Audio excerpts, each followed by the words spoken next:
Bonjour et bienvenue à ce nouvel épisode du podcast Le Show Bateau. Le podcast où est-ce qu'on reçoit des pêcheurs pour parler de leur parcours, leurs apprentissages, leurs erreurs et leurs défis. Aujourd'hui, on a reçu... Aujourd'hui, on a reçu Jamie Langelier, alias High Tide Fishing, pour nous parler de son parcours du Québec à devenir guide de pêche au Mexique. On a parlé des différentes étapes pour devenir un des meilleurs pêcheurs, alias guide de pêche au Mexique. On a parlé de différents types de poissons, de différentes conditions que lui subit en mer. On a parlé aussi de pêche en eau douce, entre autres l'achigan. On a parlé aussi de pêche du bord au Mexique.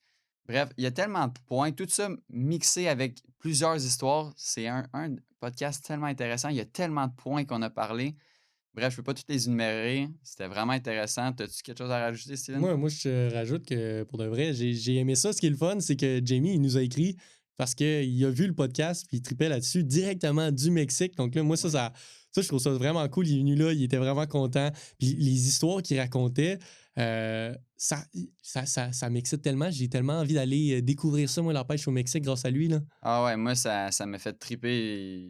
Probablement, vous allez voir pendant le podcast, là, j'ai les étoiles dans les yeux, ça me donne envie d'essayer. Toutes ces histoires, j'ai le goût de le vivre. Il est tellement intéressant, il est tellement cool comme guy. J'ai eu du fun tout le long du podcast. Puis c'est un podcast qu'on aurait pu parler. Je pense qu'on a fait comme 1 heure et quelques, 45 slash quasiment 2 heures. Bref, c'est un podcast qu'on aurait pu en parler, puis parler, puis parler, puis parler. J'avais plein de questions en tête, ça n'arrêtait pas. C'est un podcast vraiment intéressant, je le dis toujours, mais c'est un autre podcast très intéressant. C'est une autre sphère, c'est la pêche au Mexique. On n'est pas habitué. C'est différent que la pêche au Québec. Mais moi, j'ai appris plein de trucs. J'ai trippé. Ouais. Puis moi, ce que j'aime, c'est que, tu sais, j'essayais de faire un petit peu des liens avec des techniques ou des approches de pêche au Québec. Puis on a entendu Ouais. d'autres invités, mais qui s'appliquent un petit peu d'une certaine façon en haute mer, mais différemment. Et lui, entre autres, qui nous disait, OK, mais là, quand tu ramènes, là, ramène vite, là, vite, là. En tout cas, c'est des choses comme ça, là, je spoil un peu, là. Mais il y a du stock là-dedans, c'est super intéressant. Donc moi, là-dessus, je te dirais, Ben, je te suis là-dessus. Fait que, comme on dit toujours, pas de poisson. boisson. Et voilà. Bon épisode. Yes.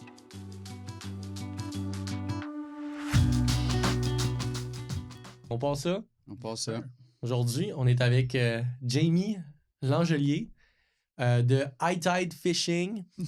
Donc, High Tide Fishing, qui est un service de guide au Mexique, c'est ça?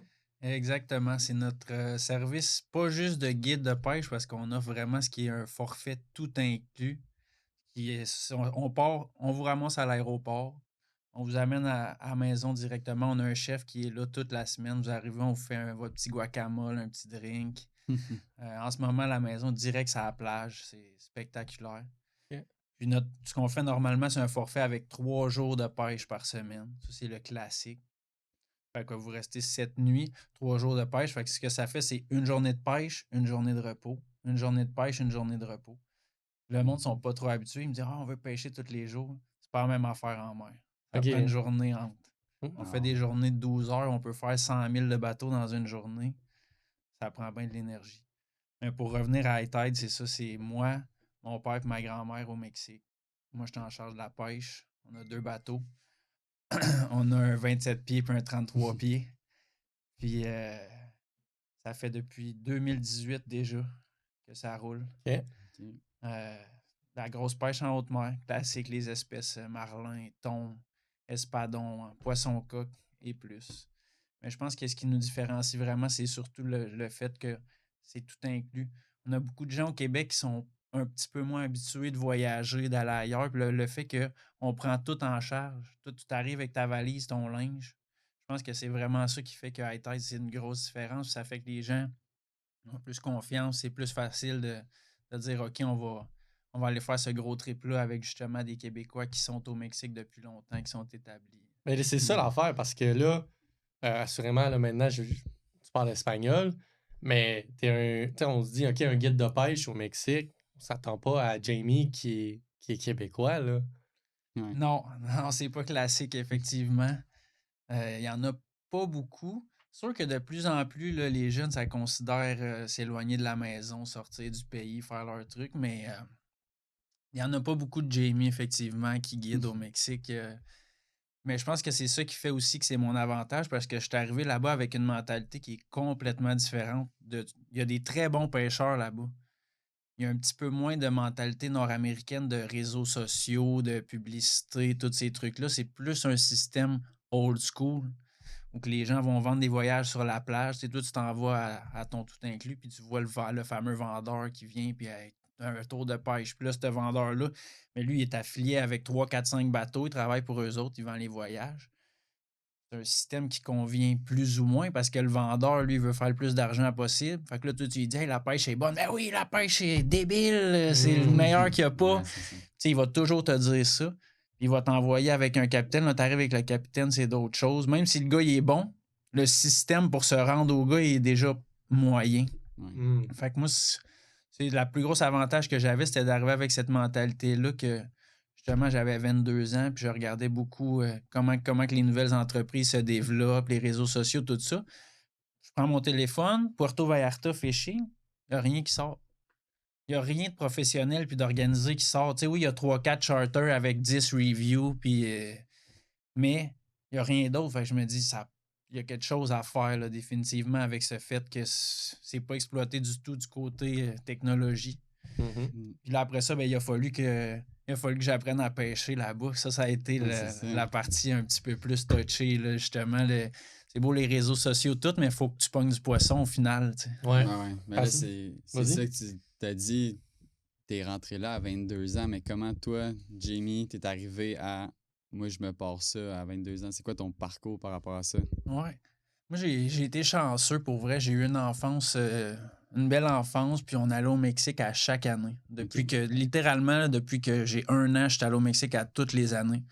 Ma grand-mère, elle a acheté un timeshare, les fameux timeshare là-bas, v'là longtemps. Puis, rendu à 21 ans, j'étais allé en vacances, puis à ce moment-là, j'étais opérateur de machinerie lourde au Québec.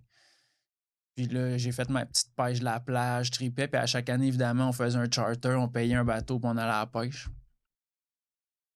Le dernier jour des vacances, dépression totale. Totale à penser qu'il fallait que je retourne à travailler du lundi au vendredi, puis attendre pour aller à la pêche le samedi, bien brûlé, pas d'énergie parce que t'as travaillé 50-60 heures. Mm. Fait que j'ai dit, ça n'a pas de bon sens, puis j'avais pas grand-chose dans ce temps-là. Tu sais, j'avais un auto, j'avais une blonde. Fait que le move me tentait beaucoup. Là. J'ai dit, je suis heureux quand je suis ici, puis je suis pas heureux quand je suis là-bas. On essaye, on fait le switch, puis si ça marche pas, je retourne à opérer des machines. J'oublierai pas comment ça fonctionne. Ah ouais. Ouais. Fait que j'ai dit ça à mon père. Mon père, lui, il était comme un jeune retraité dans le temps, mais mon père et ma grand-mère avaient une business, ils ont vendu ça. Il avait 42, 43 ans, mon père, mais il travaillait plus, il avait un ranch, puis il s'occupait des chevaux. Fait qu'il disait, hey, c'est une bonne idée, ça. Si tu pars au Mexique, je te suis, puis on ferait ça ensemble.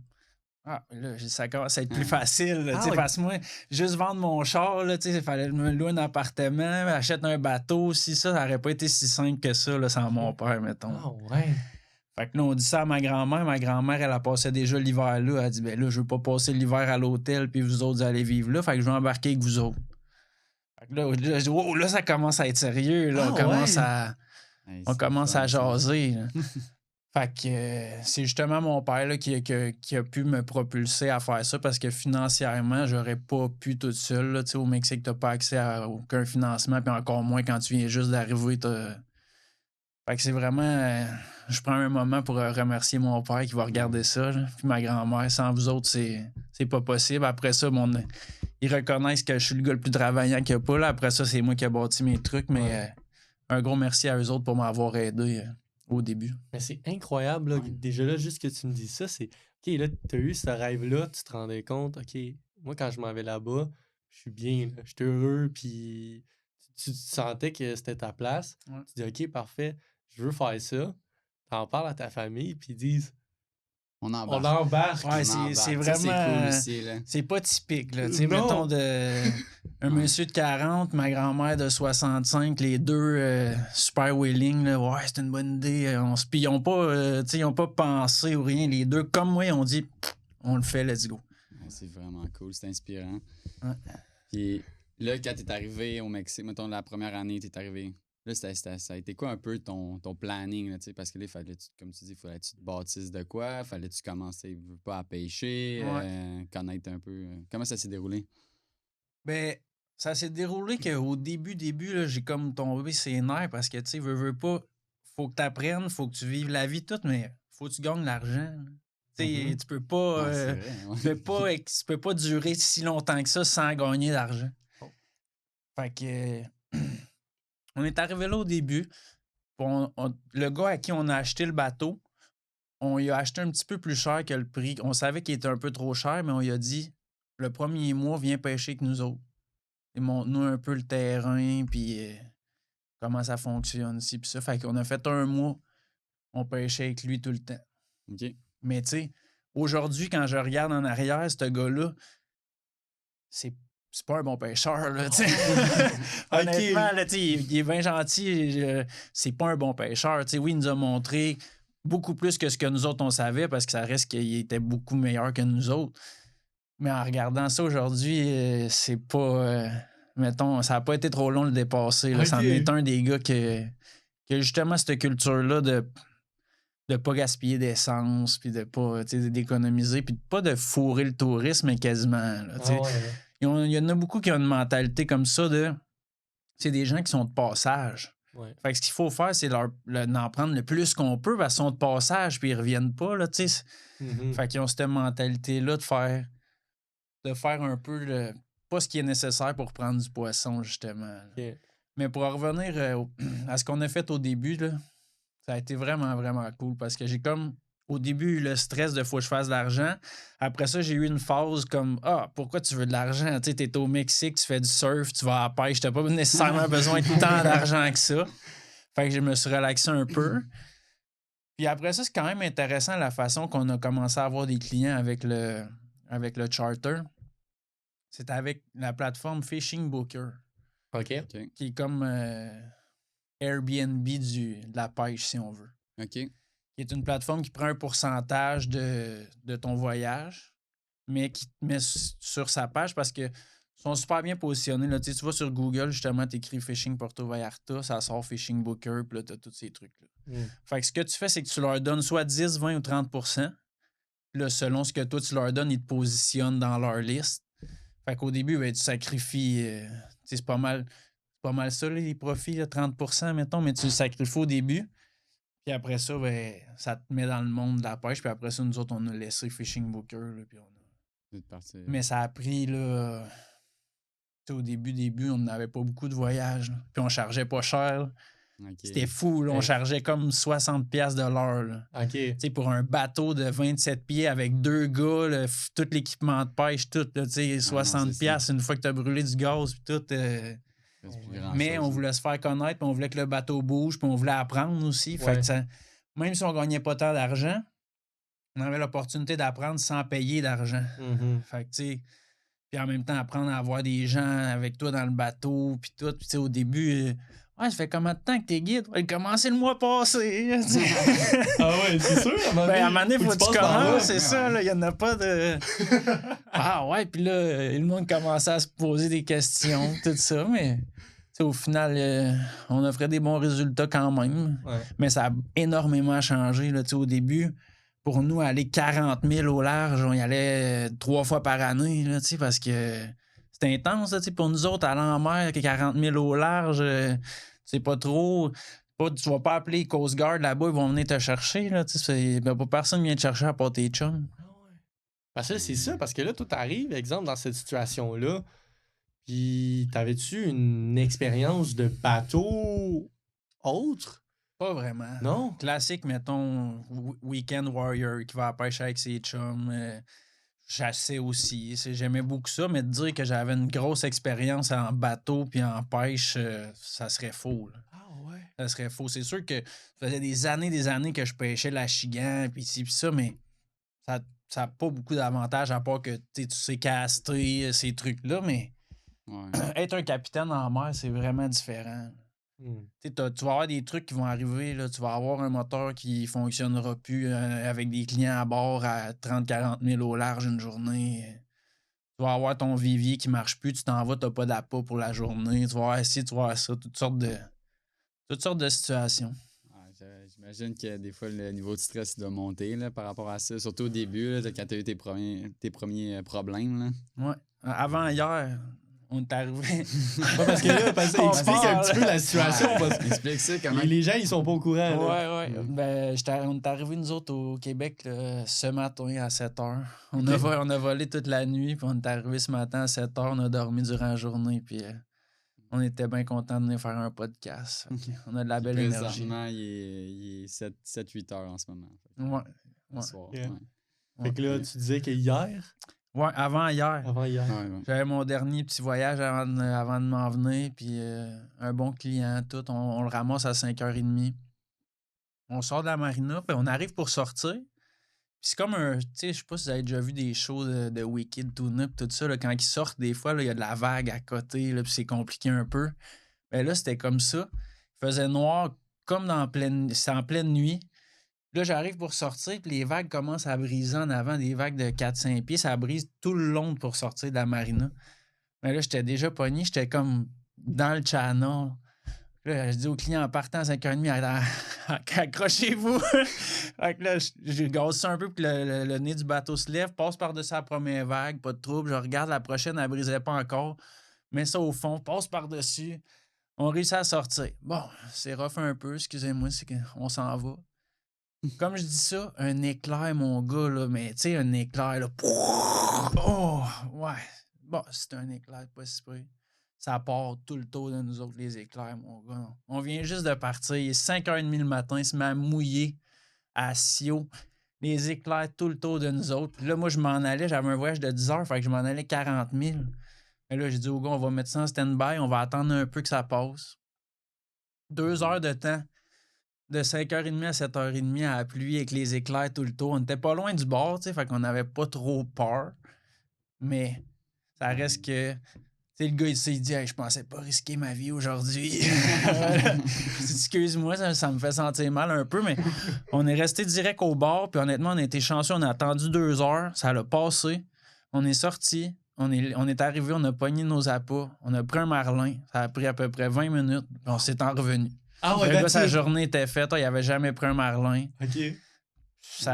Au final, ça a été chanceux, mais c'est tout le temps des aventures de fou comme ça. Là. À chaque jour. Tu vas un lundi, à cette place-là, tu fais la même chose, tu y retournes le mardi. C'est une aventure complètement différente. C'est une des choses qui me rend le plus amoureux de ça, de cette pêche-là, c'est que tu es à la même place et tu fais toujours des trucs différents. À chaque année. Justement, on parle beaucoup d'adaptation et tout ça. C'est vraiment ça qui est le travail. C'est de voir qu'est-ce qui se passe, de s'adapter puis de comprendre l'écosystème, de comprendre qu'est-ce qui se passe. En réalité, c'est ça qui est le plus gros de la job. Là. Là-bas au Mexique, c'est pas de bouger de l'heure d'une certaine façon. Si ça, c'est des poissons agressifs. Yeah. Ça bouge puis tu leur présentes bien au moment qu'il faut que tu leur présentes puis ça mord. OK. C'est ça, parce que, tu sais, là, exemple, au début, là, tu as commencé, tu as appris du bonhomme qui t'a vendu le boat, là, pendant. Ouais. Là, tu as appris avec lui pendant un mois. Ouais. Après ça, Il y a beaucoup d'apprentissage à faire là, après un mois, c'est clair, mais de nos jours, avec YouTube, avec toutes les ressources qu'on a, si tu veux apprendre, t'apprends. Okay. Sûr qu'après ça, il faut que tu l'appliques sur le terrain toi-même, il faut que ça aille mal, il faut que après ça, tu l'adaptes à ta façon de faire les choses à toi, mais toute la base est là. Il y en a des millions d'heures de pêche en mer sur Internet, là, des bonhommes que ça fait 20 ans qu'ils font ça, puis sont super bons, puis il y a tout. Puis après ça, ben, t'en prends un peu d'un, t'en prends un peu de l'autre. Là, ouais, ça c'est ça a rapport avec mes poissons, ça pourrait le faire, puis tu l'essayes. Là, après, tu te fais des amis un petit peu là-bas. Ouais. J'imagine. Au cas que t'es mal pris en mer, t'aimes ça avoir des amis. Exact. Ouais. Exact. Ouais, ça prend une bonne communauté de. Ça, c'est très cool du Mexique, c'est que ça fait que la communauté est vraiment beaucoup plus tissée parce que faut que tu comptes sur les autres. Tu sais, t'as pas le choix. Tu sors en Floride puis t'arrives de quoi, t'appelles Cito. Ils viennent te chercher, ton moteur marche pas, ils viennent te chercher, il n'y a pas de trouble. Sinon, t'appelles le gouvernement. Là-bas, moi, j'ai mon petit téléphone satellite, mais s'il y a de quoi qui arrive, j'envoie un message à ma copine. Elle envoie un message à un de mes chums, puis ça envoie ma position, puis ils viennent me chercher. C'est jamais arrivé. Okay. Mais ça serait ça le système, mettons. Il faut vraiment que tu comptes sur tes chums. OK. Ouais. C'est quand même un autre niveau. C'est différent. C'est différent. Puis c'est pas des farces. Là. C'est arrivé que des bateaux se perdent. Puis le gouvernement part pour aller les chercher après 72 heures qu'ils ont reçu l'alerte que le bateau s'est perdu. 72 heures. Ouais. Et il peut s'en passer des choses en 72 heures. Ouais. Ah Ok. ben, ouais, quand même. Fait que là tu as commencé là, avec tes premiers clients et tout, mais là, tu sais, il arrive la question de. Oui, tu avais ton bateau, mais faut que tu te gear en conséquence. Hein, Ouais. faut que tu t'équipes. Fait que comme tu t'es lancé de même. Ça a été, ça a été quelque chose parce que justement, là, tu dis faut que tu t'équipes, mais en mer, ben même pas en mer à cette heure, c'est rendu excessivement cher, mais en mer, c'est encore pire. Fait qu'on a acheté ce qu'on croyait qui était le meilleur, justement, avec ce gars-là. Ok, ouais, Dans le fond, ouais, ce qu'on lui a dit, c'est toi, si tu pourrais acheter n'importe quoi que tu veux, là, c'est quoi t'achèterais? Fait que tu sais, il a acheté ces trucs que aujourd'hui, c'est pas nécessairement des choses que je trouve qui sont vraiment adéquates. Ok. Mais à ce moment-là, ça a vraiment fait la job. Là. Mais tu sais, c'est un gros coup. Là. Tu parles de quelque chose comme 10 000 là, en commençant de choses. Puis quand t'es pas trop sûr de ce que tu veux, là, c'est comme. Ouais, c'est ça, c'est quasiment un guess. Hein. Autre chose aussi, au Mexique, t'as pas l'accessibilité au matériel de pêche là, comme ici. C'est pas ce que toi tu veux, c'est ce qu'il y a dans le magasin. Ah ouais. C'est exactement ça. T'as pas. Tu sais, j'arrive ici, puis c'est pas compliqué, mais tu vas même pas au magasin. Là, tu regardes sur Internet, tu commandes, ça arrive chez vous. Là-bas, c'est vraiment compliqué que ça arrive chez vous. Ça prend énormément de temps. Des fois, ça arrive pas du tout. Puis quand on va au magasin, ça, c'est quelque chose qui est dur pour moi de m'adapter. Là, tu sais, t'as pas le choix. T'achètes qu'est-ce qu'il y a dans le magasin. Ah ouais, ok. Ouais. Ouais, puis tu commandes pas, puis tu reçois des trucs. C'est comme le Québec, là, 20 ans. Ok. Tu sais, il y a 20 ans, tu commandais pas sur Amazon, tu recevais ça le lendemain. Oui, tu pouvais avoir des trucs sur Internet, mais c'était pas, c'est pas le même système. Puis souvent, tu sais, on a besoin de quelque chose, on a besoin là. T'as plus d'hameçon, Ouais, c'est mais ça. tu commandes pas. Tu sais, on essaie d'être d'avance, tout ça. Ça reste que c'est pas l'accessibilité, c'est beaucoup plus compliqué de trouver ce que tu as besoin là-bas. Souvent, je fais appel à des clients, puis je leur fais amener des trucs des États-Unis, du Ah ouais. Canada. Juste ça, carrément. Des trucs plus petits, là, des hameçons, des choses comme ça, il n'y a pas de trouble. Mais quand tu as besoin des cannes, puis les prix sont super élevés là-bas au Mexique parce qu'ils ont le monopole de tout. Là, ils n'ont pas de compétition. Fait que les prix, c'est. Ah ouais, c'est Ah plus. ouais. Ça va être plus cher, exemple, que si tu achètes aux États-Unis Ouais, ou. ouais, c'est vraiment. La conception que le Mexique, c'est moins cher maintenant, c'est plus vraiment vrai. Ok. Le gaz, par exemple, on est à 2 le litre. L'équipement de pêche, tout est plus cher. On paye des prix de fou pour les quais. Il n'y a plus de quais. C'est Oh. saturé. Les quais sont pleins de bateaux. C'est plein de bateaux américains, plein de bateaux de partout. Fait qu'on paye des prix de fou pour louer les quais. Ok. Parce que là, toi, t'es dans. Exemple, t'es dans quel coin du Mexique? Parce que le Mexique, C'est très grand. C'est C'est très les gens grand. qui- puis c'est- Si tu peux aider, exemple, les gens à se positionner comparé aux spots touristiques Ouais, populaires. ouais. là. C'est complètement de l'autre côté. Là. Souvent, il y a beaucoup de Québécois qui vont aller du côté de l'Atlantique. Là. Ok. Puis nous, on est à Puerto Vallarta, qui se trouve à être du côté de l'océan Pacifique sur la côte ouest. Ok. Pour une référence facile, là, c'est en bas de la Californie, dans le fond. Ok. C'est en bas de la Californie, du côté ouest. C'est vraiment un spot magique. Là. Pour ceux qui ne connaissent pas Puerto Vallarta, c'est une gigantesque baie. Ça a 40 km par 40 km, puis c'est des montagnes gigantesques qui l'entourent. Fait que tu pars le matin en bateau, le lever de soleil, les montagnes, tout, c'est vraiment une place. Là, j'ai des clients qui vont partout dans le monde, c'est vraiment le plus beau lever de soleil. C'est débile, débile. Ah ouais, hein. Très, très cool. Avec comme qui exemple le soleil, parce que là, toi, exemple, tu pars quand ça un peu, là, c'est quoi la noirceur un peu? Ouais. Un voyage de pêche ordinaire, là, on commence ça vers 5h30. Puis on va revenir vers 4h, 4h30. On peut faire 80 à 100 000 de bateaux. Là. Je sais que vous êtes en kilomètres, mais vous êtes bon pour faire des calculs. 80 à 100 000 de boats. Des semaines, des fois, de 300 400 000 de bateaux. C'est bien différent. C'est beaucoup de distance. Je pense qu'il y a une grosse différence qu'il y a avec la pêche qui est en lac. Puis tout ça, c'est vraiment une histoire de timing puis d'être au bon moment au bon moment, à la bonne place au bon moment, excuse-moi. OK. C'est ça qui est le plus important. Tu sais, la lune, les appâts. Il y a beaucoup de facteurs. Puis d'année en année, tu apprends qu'à ce moment-là, il faut que tu sois là en faisant ça. Mais c'est pas, tu sais, mettons qu'on va à la pêche au Québec, ça ne fonctionne pas, on change de l'heure. On va changer d'endroit aussi, mais on va essayer de faire des différentes présentations. Là-bas, non, on va faire la même présentation à des différents endroits. OK. C'est beaucoup le C'est spot. là. vraiment. Tu Ils sont cherches là le ou ils sont spot. pas là. OK, c'est ça. Fait qu'il faut que tu les trouves. Faut que tu C'est te ça. promènes, faut que tu te promènes beaucoup en bateau. C'est ça. Tu trouves le spot. Quand tu trouves le spot, Ils sont là là, ou ils sont t'as du pas. résultat. Exactement. Puis Puis là- c'est tellement grand. C'est tellement grand. Puis si mettons, tu fais une map dans ta tête de l'océan, c'est comme si c'était le désert partout. Tu sais, quand c'est à 2000 pieds de creux, les poissons vont pas dans le fond gosser. Tu sais, ils restent en suspension dans les premiers 1 tiers d'eau. Fait que c'est comme ça si c'était le désert, il n'y a rien. Puis tu arrives à des structures qui sont une grosse montagne dans le milieu du désert. Puis là, évidemment, les animaux, c'est là qu'ils sont. Tu sais, ils sont pas dans le désert. Des fois, ils sont en transition d'une montagne à une autre. Là, tu les croises. Mais en réalité, ils vont être autour de la montagne qui est la structure qui est en plein milieu. Tu sais, on a des structures à 40 000. Fait que tu es dans le plein milieu du désert, puis t'as ça qui pop. Fait qu'évidemment, toutes les appâts sont autour.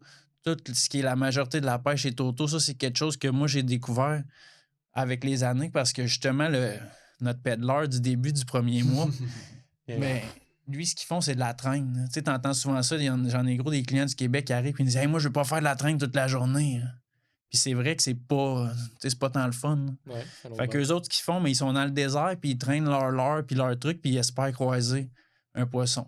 Pêche avec l'espoir. Ouais. Ouais. Fait que, tu sais, c'est moyen. Tandis que nous autres, ce qu'on fait, tu économises beaucoup parce que là, tu fais 15 000 au lieu de 40, tu mets ça à l'eau puis tu traînes ça. Mhm. Mais nous autres, ce qu'on fait, c'est qu'on s'en va direct à la structure. On prend les appâts qui sont autour de la structure, que souvent, c'est des bonnetos qu'on appelle qui ressemblent à des petits thons. OK. On prend ça, puis on les met en arrière, puis on les troll vivants, qui se trouvent à être ce qu'ils mangent en réalité. C'est leur manger de tous les jours. Fait que c'est une présentation qui est beaucoup plus naturelle, beaucoup plus intéressante. OK. Puis, je reviens à mes amis qui viennent et disent « Hey, on veut pas faire de troll, nous autres, on veut caster tout. » Une fois que tu as eu un poisson manger un appât de 5 livres dans tes mains puis te l'enlever, là, c'est une addiction épouvantable. Là. Ah ouais. C'est comme si tu avais une petite vache qui venait chercher ça. Tu sais, t'as un poisson de 5 livres, il est sur ta ligne, tu le sens qu'il a peur.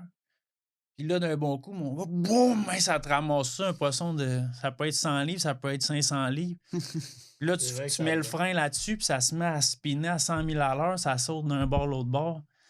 Oui, c'est pas comme caster puis d'en pogner un, mais t'as la patate au fond, même affaire, tu sais, puis t'as pas beaucoup d'opportunités dans une journée. Fait que c'est vraiment une pêche technique. Tu peux pas perdre d'opportunités.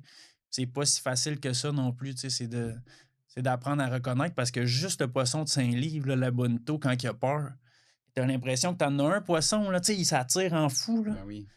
Boum, ça ramasse ça. Moi, en ce moment, c'est mon addiction, là. La pêche au bonito vivant, c'est vraiment ça qui... C'est trippé. Ouais. Ah ouais. Fait que là, exemple, tu parlais des spots. Tu sais, un peu, c'est. Mettons que je compare au Québec, dans un lac, je vais aller chercher quoi? Je vais aller chercher. Bon, ok, exemple, s'il y a des îles, ça va être intéressant. Tu vas avoir des hauts fonds, des bols, peu importe, qui vont être là. Parce que c'est un peu le même aussi. Tu vas-tu avoir des îles sous-marines? Ouais. Ouais, c'est facile, le concept. C'est exactement ce que tu viens de dire. C'est Nous, c'est pas comme ça partout. Il y a beaucoup de places en mer qu'il n'y a pas des structures aussi évidentes que ça. Dans ces moments-là, tu n'as pas le choix. Il faut que tu pêches des courants. Tu pêches des températures d'eau, tu pêches des couleurs d'eau puis des courants qui amènent des appâts. Okay. Mais dans notre cas à nous, c'est ce que toi t'as dit. Il y a des structures qui sont tellement évidentes que tu peux pas les ignorer. Là. Okay. Comme on a parlé, tu as une gigantesque montagne. C'est 2000 pieds partout. Tu tombes à 90 pieds. Fait que tu as une structure épouvantable. C'est exactement ce que tu as dit. C'est facile. Tu t'en vas à la structure puis tu travailles la structure. OK. Mais c'est là qui est le mais intéressant. J'aime ça, là. c'est que justement, cette pêche de courant, puis d'eau bleue, puis de température d'eau là, quand toi, tu trouves le poisson puis qu'il est dans le désert, il n'y a rien à manger. Fait que n'importe quoi que tu y présentes, il va être fou. Tandis que quand il est autour de la structure, ben là, il choisit. Là, il y a des bonnetos, il y a des si, il regarde ça. Quand il est dans le désert, ça peut bien faire 1 journée, 2 jours qu'il n'a rien trouvé à manger. Quand il est dans le milieu. Fait que là, si toi, tu te trouves à ce moment-là, là, tu vas faire une journée de fou. Là. Puis tu vas être toute seule aussi parce qu'autour de la structure, évidemment, il y a d'autres bateaux. Il y a d'autres mondes. Tandis que si toi, tu t'en vas tout seul puis tu trouves quelque chose dans le milieu de nulle part, et là, tu peux faire des pêches de thon. Tu peux faire... on a eu Roadfish qui est venu plusieurs années. Un an, on a trouvé un petit courant. Une affaire, c'est juste des bulles. Des petites bulles, mais une ligne longue. C'est 2 courants qui se rencontrent. Pour une raison que je peux pas vous expliquer, toutes les appâts étaient rendus là. OK. Tu trollais là-dedans avec des boules d'appâts en dessous de toi. Là. Un espadon par derrière l'autre, des maillis. On trollait des larges, justement, puis on pogne un espadon. Fait qu'on sort tout, on met un appât à l'eau, on pogne un autre espadon, on pogne un mailli. On pouvait pas sortir les lignes, on en a fait le show complet, là. Ça faisait 3 jours qu'on rushait. Rien. Ça arrive 3 jours. La 3e journée, le soir, j'étais dans mon lit, j'ai braillé. J'ai dit, Caroline, ça se peut pas. Parce que... La 4e journée, on est tombé sur une affaire de fou. On a pris 4 espadons voiliers, 4-5 de maillis gigantesques. On a fait le show. Il fallait que tu trouves le spot. Là. Ben oui. Ouais, puis tu sais, le spot, il y a rien, là. Tu sais, il y a rien. Là. C'est vraiment juste ce que je t'ai dit, c'est des courants, des températures d'eau. Les 2 courants qui se sont rencontrés là, les appâts sont arrivés, puis c'est pas de la chance parce que tu regardes des applications. Il y a des applications qui te montrent la température de l'eau, les courants, tout ça. Tu voyais justement qu'il y avait quelque chose, mais c'est subtil, là, tu sais. C'est subtil, ouais. Mais ça a été... Parce que aussi, c'est ça, mais la mer, comme ça, il y a tellement de facteurs, là, tu sais, c'est pas comme un simple lac, là, que tu dis, là, les températures, les courants, la marée, tout ça, ça joue c'est tous des facteurs que j'imagine tu dois prendre conscience quand tu vas pêcher, puis analyser, puis... Oui, t'as 100% raison, il y a énormément de facteurs et tout ça, mais moi, j'essaie toujours de garder ça basic. OK. Puis ma réalité à moi, c'est qu'il faut que j'aille pêcher quand j'ai des voyages de pêche. Ouais. Quand j'ai des clients, c'est là que je vais à la pêche. En réalité, on en a presque tout le temps. Des fois, la lune n'est pas correcte, des fois, la marée n'est pas correcte, des fois... Mais en réalité, il faut y aller quand même. C'est sûr que si on irait pour le plaisir, il y a des journées que j'irais pas. V'là 3-4 jours, c'est la pleine lune là-bas. Ça a été 3-4 jours d'enfer. Là. Tu marques du poisson là, dans l'appareil, tu vois tout dans le Garmin, tu vois tout, 0 bite. Rien. 0 bite. Il voulait rien savoir. Non, il voulait pas jouer. Mais juste avant la lune, ça a été de fou. Là. Ah ouais. De fou, là. Des trucs que j'avais jamais vus. On a été à la pêche au Marlin, juste en nous autres, justement, faire une vidéo. Moi, le gars qui travaille avec moi, Gabriel, puis un autre de mes amis. On va aller faire une vidéo de Marlin, la pêche est bonne. On arrive là, on met les appâts à l'eau, puis il y a un Marlin, pas des farces, qui vient en arrière des moteurs. Les moteurs, tu sais, on troll tranquillement, fait que ça fait des petites bulles. Il s'en vient voir ça, lui. Un poisson de 7-8 pieds de long, à peu près 200-300 livres, il s'en vient, puis il nage en arrière des moteurs, puis il regarde les petites bulles. Hey! Moi, je l'avais pas vu. C'est rare que tu regardes juste là, tes appâts sont au loin. Fait que là, on a une pompe qui sort l'eau, fait que la pompe, elle commence à sortir l'eau, puis là, mon chum, il regarde, il voit ça! Ah ouais! Fait que là, nos appâts sont plus loin, en arrière de lui. En réalité, lui, il n'avait pas vu nos appâts, il a vu les moteurs, il trouvait ça intéressant. Fait que là, mon Gabriel, qui est mon marin, qui travaille avec moi depuis 2-3 ans, il ramasse une canne, puis là, l'appât est en arrière, fait qu'il ramène l'appât plus proche. Et quand le marin a vu ça, saute dessus, mon gars. 10 pieds en arrière des moteurs. Ramasse ça. OK, là. Là, nous autres, quand le marin ramasse l'appât, il faut avancer avec le bateau. Surtout dans cette situation-là où il a pris l'appât 10 pieds en arrière, parce qu'un marlin, ça saute en fou. Tout, c'est dangereux. Là, ça peut te sauter dans le bateau. Puis aussi, en termes de pêche, si le poisson il saute vers toi, tu ne seras jamais capable d'avoir de l'attention sur ta ligne. Il peut s'en venir à 80 km/h. OK, ouais. Fait que le bateau, le processus, c'est le poisson prend le bonneto, le marin, il donne le bonneto à manger, il mange, tout accélère avec le bateau, puis là, tu mets le frein. Fait que là tu le pognes, puis tu t'éloignes de lui. Puis peu importe la direction que le poisson va sauter, ta ligne va rester tight parce que le bateau il avance relativement rapidement. OK. Mais Parce que- ça, c'était tellement intense là, de voir cette. Tu sais, quand ces poissons-là, ils viennent puis sont excités puis ils veulent manger toutes les couleurs, là, ça devient électrique. Là, tu sais, il y a du bleu, du gris, du brun, mais tout super intense. Ça, c'est... Aïe, aïe. Non, mais juste proche de même, là, ça. Ah, je vous Hey, en la parle, puis je patate, le- ça a dû se mettre à pomper, là. C'est pas un bike qui suit ton leurre, là. Ben, c'est l'équivalent, Non. mais en Non. mer, là. Ouais, tu sais, c'est c'est le le- géant, là. Le pike qui se ramène sur le bord du boat puis qui est sur le bord de bête. Ou tu pêches du musky, t'as un follow, tu sais, c'est le genre de sensation de même, Sauf j'imagine. que là, t'as un poisson. Mais là, c'est un monstre. 8 là. pieds de long. Ouais. Ouais, puis c'est pas quelque chose qui est commun, là, tu sais, tu le valorises énormément quand ça fait 7-8 ans que tu fais ça, puis t'as jamais vu ça arriver, là, tu sais, c'est vraiment quelque chose de spécial. Puis cette journée-là, parce que la pêche au marlin, on s'entend, là, quand tu prends un marlin dans ta journée, c'est une bonne journée. là. Ok. Tu sais, même des fois, si t'as 2-3 bêtes puis t'en pognes pas, c'est une bonne journée parce que une mauvaise journée au marlin, c'est zéro interaction avec un poisson. Ok. Tu sais, c'est Ok. pas... c'est comme aller à la chasse au gros boc, là, tu sais.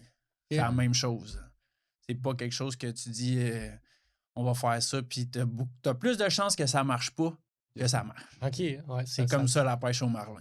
Il y a d'autres pêches qui sont beaucoup plus sûres. Là. Tu sais, tu vas au poisson-coq, tu vas au 40, t'as plus d'action. Ok. Mais c'est moins de challenge. Nous autres, on aime autant mieux. J'appelle ça home run fishing.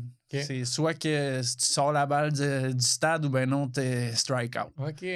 Ok. Mais cette journée-là, on a eu 5 bites de marlin. On a pogné 2 marlins. Les 2 marlins pesaient plus que 250 livres. On a fait une vidéo de fou entre les trois, le drone. La mer était calme, mon gars. Là, c'était... C'est Ça situation l'a fait. parfaite. là. Ouais. Pour toutes les journées que c'est tough, là, Mhm. ben là, ça a vraiment bien été. Puis on était 3 gars habitués parce que ça, c'est une autre affaire. Tu sais. Moins que 3 gars, c'est impossible. Ok. 3-4 gars là, pour pogner un marlin. Pourquoi?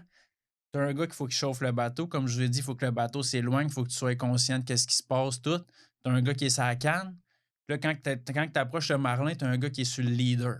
Le leader, qu'est-ce que c'est? Ouais. Le leader, dans le fond, c'est la dernière partie de ta ligne. Tu sais, souvent, ce qu'on fait, c'est qu'on a notre ligne tressée, puis à la fin, on a notre fluorocarbone. OK.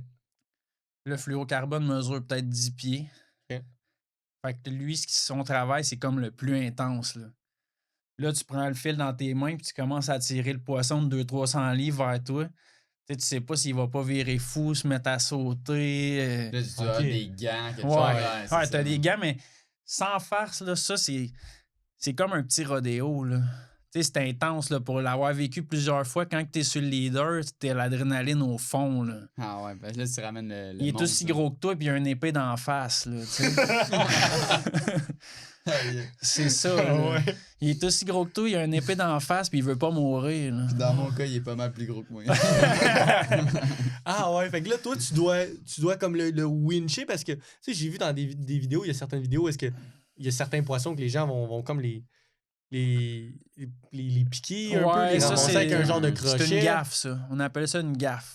OK. C'est un crochet qui est... C'est comme un crochet à foin. OK, là, je si pensais tu que tu veux. disais autre chose, OK. une gaffe. Je pensais que quelqu'un Non, avait fait une erreur. Non, là. ça, Ok, non. mais probablement que c'est le terme en anglais. En français, c'est un bâton avec un crochet au bout. Là, en réalité, Ok, c'est ça. pas. Mais ça, c'est pour quand tu veux récolter le poisson. Mm. Ça, c'est quand tu veux vraiment le ramener là, comme les thons, les maïs, tout ça. En plus, c'est pas des poissons qui rentrent dans un filet. Non. Puis c'est pas des poissons que tu peux pogner par la queue puis lever dans le bateau. C'est ben trop fort, ça va te... Fait que tu sais, t'as 2 options. C'est soit tu y coupes l'hameçon proche de la bouche, tu le relâches, ou avec la gaffe, Ok. tu y rentres ça dedans. Mais ça, c'est vraiment quand tu veux récolter. Ok. là. Fait que là, le Mais gars les qui est sur marlins, on le- n'utilise pas de gaffe. Mais non. Les marlins, on ramène ça, puis on le prend par le pic. Il Mais là, passe tu l'as nez, par genre, le nez, Ouais. exact. Là, ça commence à shaker puis tout. Si tu veux le récolter, ben lui, c'est pas avec la gaffe, c'est avec un petit bat de baseball, puis tu l'assommes. OK.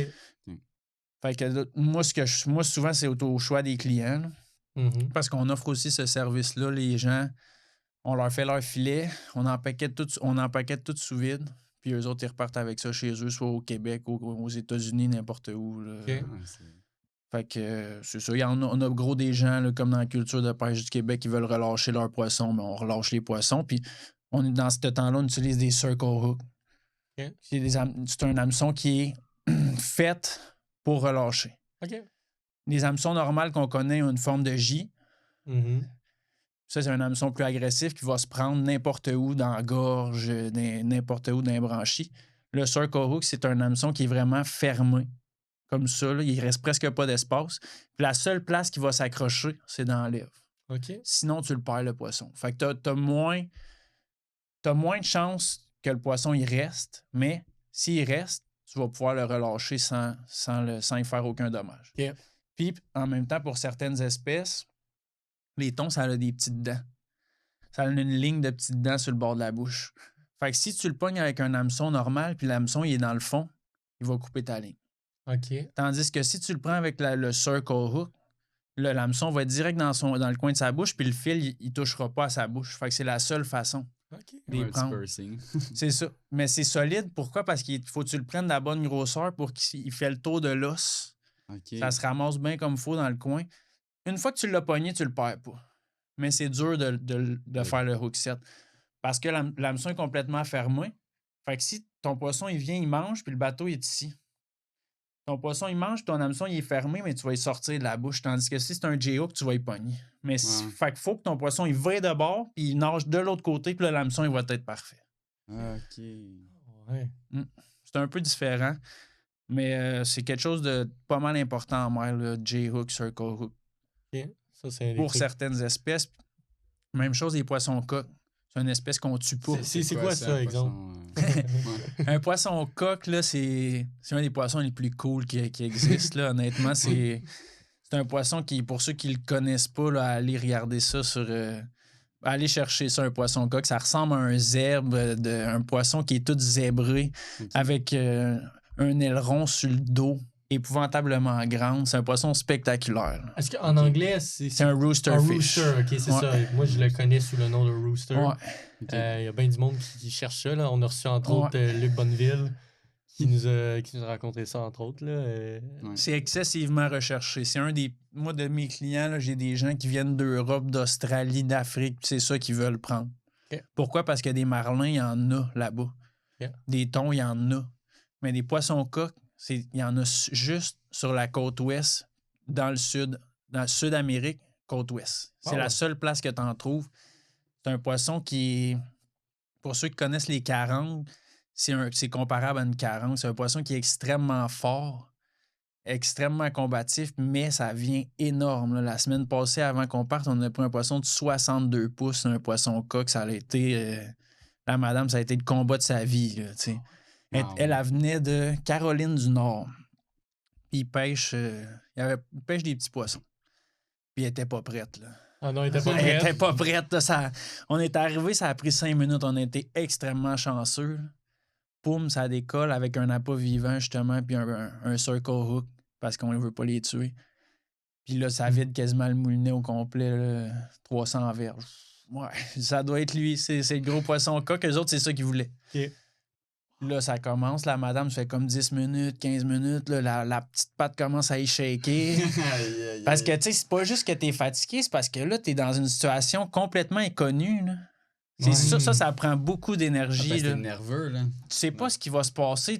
Y a-tu assez de tension sur le moulinet? Y a-tu pas assez de tension? C'est-tu correct? Là, y a des vagues, ça brasse un peu. Là, tu sais, t'es habitué, toi, tu tires sur un poisson, il s'en revient. Et là, elle tire, puis le fil fait rien que sortir. Là, elle lève la canne, mais le fil sort. Puis là, j'essaie d'expliquer. Faut que tu sois conscient de ton moulinet. Ben là, elle dit, mets plus de pression. Je peux pas. Je peux pas. J'ai de la ligne de 40 livres, puis on a un poisson de 70 livres, je sais pas.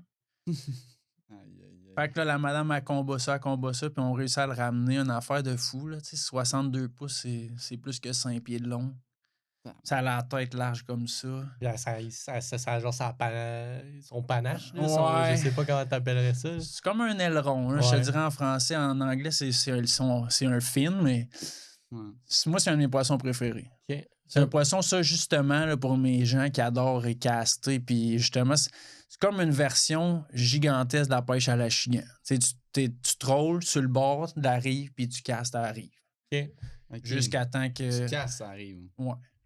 Nous autres, on met des appâts vivants en attendant, là, parce que ça fait plus d'action, puis On a beaucoup de bites sur les appâts vivants, évidemment, mais durant tout ce temps-là, on troll à 1-2 000 à l'heure. Fait que ceux qui sont intéressés à caster, là, ça casse toute la journée. Quand tu casses de même, c'est-tu des appâts vivants aussi? Non. Non? Là, ça se trouve à être des leurres. Ce qu'on utilise en majorité, nous autres, c'est des stick bait. Les stick bait. Ouais, c'est vraiment ce qui ressemble le plus à un petit poisson nageur. Ça n'a pas de palette, rien. OK. C'est des leurres, je sais pas si vous avez déjà vu, c'est des leurres faites à la main. Tu sais, des beaux leurres, là, toutes peinturés, Ouais. avec des couleurs de fou, des gros poppers, des trucs comme ça. OK. C'est vraiment ça qu'on utilise. C'est pas mal la même chose pour vrai que l'achigan en version géante. La seule chose, c'est que c'est fatigant. C'est Tu fatigant. sais, tout est pesant. Ah, OK. parce Les que- leurres sont pesants, les moulinets sont plus gros, la distance qu'il faut que tu castes est 3 fois plus longue. Puis c'est vraiment important, la distance. Puis justement, ça, c'en est un, le rooster. Moi, j'arrive le matin, je vais mettre un leurre. Pour ceux qui ne connaissent pas et qui veulent le regarder, là, il y en a des vraiment bons qui s'appellent des GT Ice Cream. GT, c'est quoi? C'est le Giant Trevally en Australie, là, les gros. Ouais. Mais on fait des leurres qui s'appellent des GT Ice Cream. C'est le leurre le plus simple au monde, puis il est vraiment laid. Là, ça ressemble pas à rien. Là. OK. Mais c'est un leurre que tu es capable de lancer extrêmement loin. Puis la seule chose que tu fais, tu mets ta canne dans les airs, littéralement, tu le ramènes le plus vite que tu peux. Fait que le leurre, là, il s'en vient comme si toi, tu avais lancé ton leurre, elle arrive, puis que l'hameçon, il s'avait accroché dans ton fil, puis tu dis, ah, je veux le sortir de l'eau. Là. Tu sais, quand tu le ramènes, ouais. C'est une bonne exemple. pareil. Ah, Ah, Pareil. Fait qu'imagine tout un leurre de 3-4 pouces. Tu ramènes ça sur le top, ça s'en vient, poum, poum, poum. Puis là, ça sort en arrière avec la crête dans les airs. Puis ça te suit. Mais là, souvent, ça suit plus que ça mord. Parce que les gens sont pas capables de caster assez loin. C'est un poisson qui va suivre puis va comme analyser un peu avant de faire la bête. Fait que c'est là que c'est important de faire des longs casts. OK. Là, tu ramènes ça en surface, tu vois ça sortir en arrière, là, c'est quelque chose. C'est un Ah, la feeling. patate de C'est Pompey, très, hein, très quand tu vois le- intense. Tu vois ça, Wow. j'imagine. OK, Ouais, là, c'est- je peux comprendre le trip. Puis là, c'est drôle, là. C'est une petite question, là. T'as-tu ça des moulinets à gauche ou c'est juste à droite? là? non, on a... dans le fond, on a 2 styles de moulinets. Mais toutes nos spinning reels, toutes nos cannes pour caster, évidemment, là, on peut les changer d'un bord ou de l'autre OK. bord. Mais les cannes qu'on appelle conventional, qui sont les cannes de troll, sont à droite. OK. Sont à droite. Puis, pour vrai, en mer, c'est comme ça que je suis habitué. Puis, tous les gens qui ont de l'expérience, puis tout, c'est plus facile avec les conventional qui soient à droite, même si tu es habitué. Moi, je casse toujours à gauche. OK. Je casse toujours à gauche. Puis avec les conventional, c'est vraiment différent. C'est que c'est un winch, là. Ouais. Tu sais, c'est un OK. petit winch sur une canne. Fait que c'est moins de. Il n'y a pas tant de mouvement, c'est pas nécessaire. Là. Tu sais, moi, souvent, quand je combat un poisson avec un conventional, je fais presque juste reeler. OK. À moins que ça soit excessivement gros, tu n'auras pas le choix de pomper, mais Ouais. c'est excessivement différent, puis c'est 3 fois plus facile de ramener un poisson avec un conventional qu'avec une canne de spinning. OK. OK. Puis là... C'est guéré pour ça. Les gears sont faits pour... C'est comme un bicycle à pédale qui est en low gear, là, tu sais. OK. Fait que c'est beaucoup plus facile de... OK, ouais. Tandis que... Puis en même temps aussi, ce qu'on pense pas, c'est que le moulinet que j'appelle conventional, je m'excuse, je sais pas le mot en français, mais ce moulinet-là, il est en haut de la canne. Il est pas en dessous comme le spinning. OK. Fait que qu'est-ce que ça fait, ça? C'est que ça te donne l'avantage que toi, tu peux t'accoter. Tu sais, mettons, tu pognes un ton de 100 livres, t'en as pour 1 heure, là, mais t'es capable d'accoter ta canne sur le côté du bateau parce que ton moulinet, il est en haut. Tandis que si tu as un moulinet de spinning, tu n'as pas le choix. Il faut vraiment que tu le tiennes tout le long. Tandis qu'avec celui-là, tu peux soit l'accoter sur le côté du bateau ou on a même des harnais. Oui, c'est ça. Hein, Fait que je tu me mets un demandais. harnais, puis ça a des petites oreilles, tu accroches ça, puis là, tu peux même lâcher ta canne. OK. Mais ça, des fois, c'est vraiment nécessaire. Là, c'est pas un luxe du tout. Là. OK. T'sais, moi, je suis un gars de 6 pieds 3, je pèse plus que 200 livres, puis ça me le prend à l'arnais. Là. OK. C'est nécessaire à 100% avec certains poissons. Ça me prendrait l'arnais, là, c'est ça. Hey, joli, 132 livres, là, il part avec le fiche. Moi, il faut que je sois attaché, là.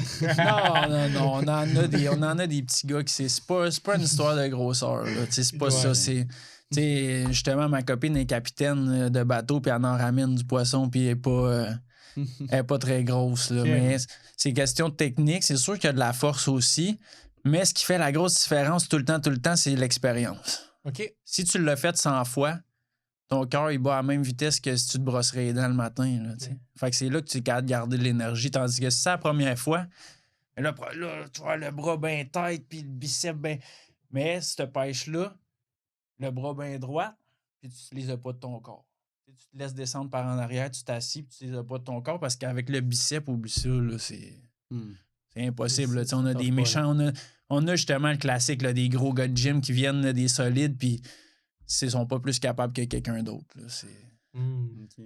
Mais tu fais beaucoup l'emphase sur la personne va se faire va drainer son énergie parce qu'il est trop excité de pogner le fish. Ouais. Ça draine toute son énergie. Puis là, t'as pas Ouais. de force versus la personne qui est comme plus habituée, plus low, ben pas low-key, mais plus calme, ben là lui, il va avoir un meilleur contrôle de son énergie. Puis Ouais, c'est comme n'importe quoi. Là. Quand tu l'as vécu 100 fois, là, tu le vis pas de la même façon que la première fois. C'est sûr. Moi, tu me mets là-dessus. Là, tu tombes bien énervé, mais c'est ça qui est cool. Là. On s'entend, c'est ça qui est hot, là, que le monde il trippe, puis il capote, puis que ça soit.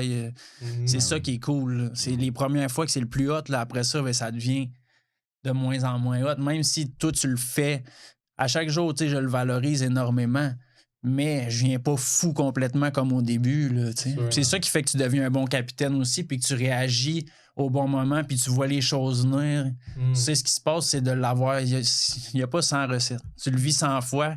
Si tu es intelligent un peu, tu vas être meilleur que la première fois. J'attends qu'après, ça mord à 2 pieds du boat. Parce que ça suit. Là, c'est ça, tu as des situations qui font que tu reviens à un enfant, là, littéralement, puis tu triples. Là, on est 3 chums. 50 000 au large. La mer est calme comme un lac. On a des poissons de 200-300 livres là, qui mordent ces lignes. Parce que là, ça, c'est un peu de nos questions. Là, tu attrapes des poissons. Il y a des poissons.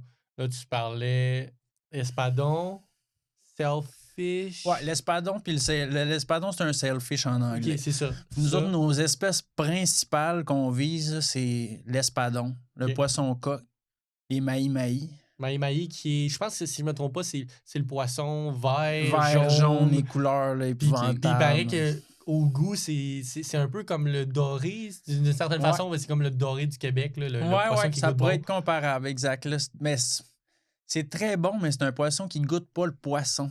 Okay, tu comprends? C'est un poisson que tu veux donner à tes enfants de 5 ans, là, puis pour qu'ils aiment le poisson, justement. Là. Tout le monde peut manger ça. Exact. Le monde qui n'aime pas le poisson, il mange du mahi-mahi, justement. OK. Parce que ça a zéro goût fort, c'est une super bonne protéine. Tu fais frire ça, c'est comme du poulet. Là. OK, ouais. OK, fait que mahi-mahi. Puis après ça, nous autres, on adore viser les thons.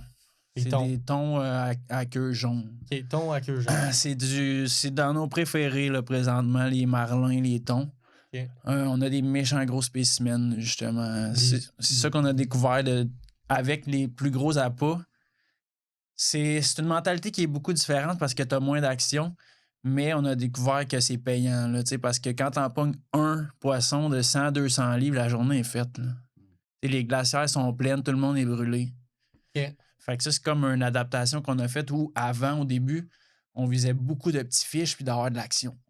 Okay. Mais, à un moment donné, tu sens plus le challenge, là, parce que tout le monde est capable d'y aller puis de faire ça. Là. Même si je me remets au début, quand moi je venais, c'est ça que j'aimais faire.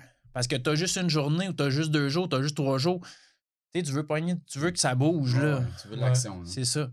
Tandis que quand t'es là tout le temps, ben c'est comme le gars qui est tout le temps en Abitibi, puis tout, lui, il tirera pas un petit orignal de rien, là, il attend, puis il sait c'est quoi la game, puis il est patient, puis il est tout le temps là. Fait que c'est comme le même concept, là, c'est beaucoup plus challengeant. C'est ça qui... on est peut-être 100 bateaux qui vont en pêche à Puerto Vallarta. Il y en a peut-être 10 que je considère des compétiteurs. Il y en a à peu près 5 qui sont capables d'aller pogner du gros fiches comme ça constamment et d'avoir des bons résultats. Fait que ça, c'est vraiment cool. Okay, ça prend tout. Ça prend le marin qui est sa coche, ça prend les cannes qui sont sa coche. Faut que tu changes le fil à tout bout de champ parce qu'il fait 40 degrés, ça vient tout sèche. Okay. Tout, faut que ça soit parfait pour pogner un poisson comme ça. Là, plus avec comme l'eau salée et tout, c'est sûr que ton équipement doit être sa coche, là, j'imagine, parce que ça doit détruire pas mal. Ça doit être rough là, sur l'équipement. Oui, c'est très rough. C'est là l'importance justement d'avoir des gars à la coche. Parce Ah qu'à ouais. tous les jours, il faut nettoyer tout. C'est ça la partie tough et la partie plate. Là. C'est nettoyer le sel. Ah ouais. Tout le temps. À tous les jours, c'est un gros 2 heures. Ah ouais. Tu sais, c'est le 2 heures pas hot, là, parce que, mettons qu'il est 3-4 heures l'après-midi, il fait gros soleil dans la marina, il n'y a pas de vent. Et il C'est commence à tough, faire là. chaud. Mais C'est c'est là que moi, j'ai compris la différence entre un bon marin et un bon pêcheur. Tout le monde aime ça à la pêche. Là. Tout le monde trippe à aller pogner des poissons, puis les clients, puis du type, puis ouais, donc ça, c'est facile. Mais un bon marin, c'est quelqu'un qui est consciencieux puis qui comprend l'importance de comment ça vaut les choses, puis faire attention. Là. C'est là que... Là, t'es plus juste pêcheur, là, t'es rendu marin. Là. Ouais, c'est là que ça devient... ça fait une grosse différence parce que des pêcheurs, il y en a gros. Yeah. Mais justement, nous autres, on investit dans le meilleur équipement qu'il n'y a pas. C'est tous des trucs qui valent excessivement cher, puis ça prend du monde responsable. Pas facile à trouver. Ouais. Pas facile à trouver n'importe où, je pense, là, la main-d'œuvre. Des jeunes qui veulent faire du 50-60 heures par semaine et plus, des fois du 80. Physique au bout, Ouais. au gros soleil. Des bouts, c'est super le fun, puis ça te donne de l'énergie, tu pognes du fish à côté. D'autres bouts, t'en pognes pas. Les clients sont plus stressés, puis là, ça fait 10 jours que tu travailles, puis t'es brûlé. Ah. D'apprendre à vivre avec ça, puis tout, c'est quand même... quand même un challenge. C'est un stress. Là. c'est un stress puis un challenge, mais comme je vous disais là, un peu plus tôt, à chaque fois que je me sens un peu négatif, je me rappelle que j'étais un pêcheur au Mexique, puis dans mes journées de congé, je vais faire du surf. Ah ouais, hein? Je me relaxe. Ouais, Ah c'est ça, il y a pire que ça.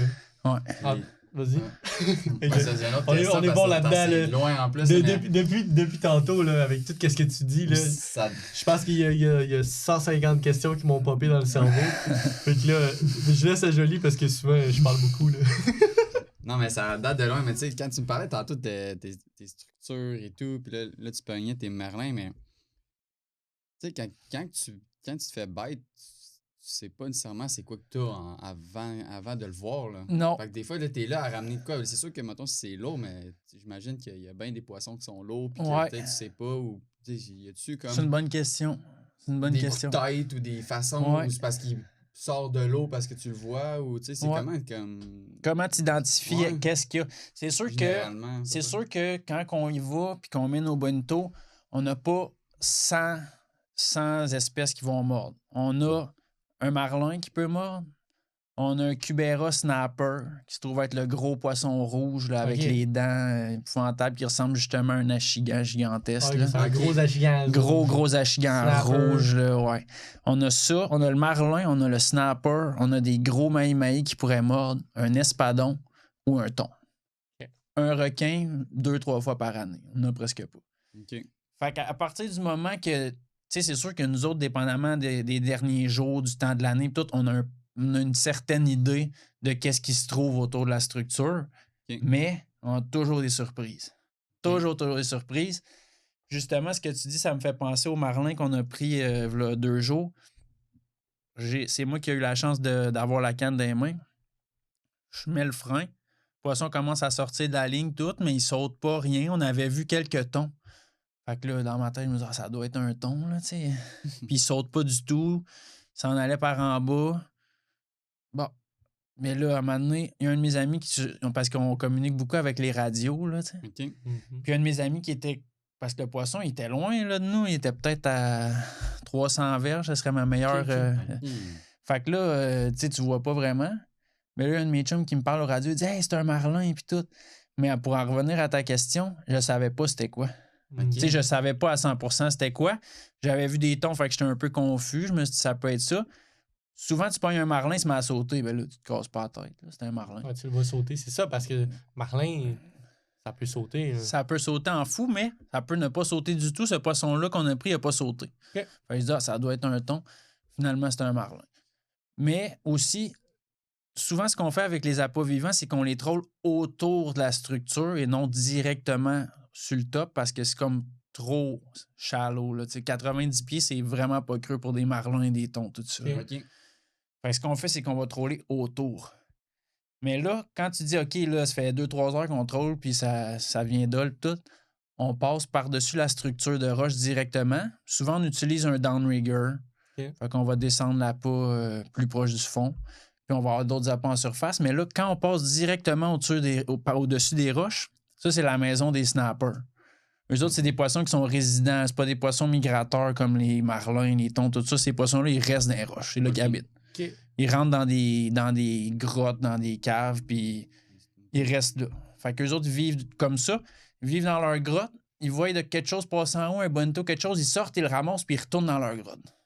Ok. Fait que c'est un poisson qui est tough à pogner. Parce Ah. qu'il va aller te couper la ligne d'un roche. Ah, il va directement Il à va son directement trou, dans les il coupe roches. ça. Puis Ça- là, t'as 90 pieds de creux. Fait que mettons, t'as un downrigger, tu le descends à 60 pieds, mais là, t'as le lousse, tu sais, de. Mettons, Mhm. la ligne, elle descend pas direct, fait que t'as comme on va dire un 20 pieds de lousse. Ouais. Mais là, lui, il utilise ce 20 pieds de lousse-là pour s'en aller direct dans les roches sans même avoir besoin de te sortir de la ligne du moulinet. Fait que c'est un poisson qui est extrêmement dur à pogner pour ça. Des fois, on est chanceux, ils ont vraiment faim, ils montent puis en ramassent en surface. Ok. Mais là, on a des bonnes chances. Là. Tu sais, quand ils ont vraiment faim puis ils sortent de leur trou comme il faut, puis ils montent en haut, mais là, on ramasse ça, puis encore une fois, clenche le bateau puis essaye de sortir ça de la structure complètement. Là. C'est fou, ça. Ça aussi, parce que là, tu dois pogner ton. Quand tu pognes ton fiche, comme tu disais, il faut que tu clenches. Mais Ouais. là, quand tu as ton combat, ça joue là-dessus, j'imagine. Hein. Quand même, c'est sûr que tu as un winch, comme tu dis, mais. Ouais. Non, au début, là, ça fait juste sortir de la. Quand toi, tu clenches avec le bateau, ça fait juste sortir de la ligne.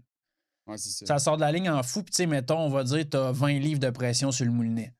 Mais tu sais, si toi, tu es arrêté ou si toi, tu roules à 100 000 à l'heure, il y a juste 20 livres sur le moulinet. Fait que le fil va juste sortir plus vite en réalité. Ok. Tu comprends? Il n'y aura pas nécessairement plus de pression sur le poisson.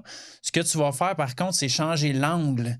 Si toi, tu restes en haut de la structure et tu essaies de le tirer en haut, mais c'est beaucoup plus dur. Puis le lousse, tu vas pas être capable d'aller le chercher. Tandis que là, tu clenches, tu gagnes le lousse. Puis après ça, tu changes l'angle, le bateau, il est loin. Puis la ligne est beaucoup plus comme ça au lieu d'être direct en dessous. Mais en réalité, la pression sur le moulinet est la même que si tu serais arrêté. OK. Puis, c'est ça, pour revenir à ton histoire, tu étais là, tu savais pas ton merlin. Ouais.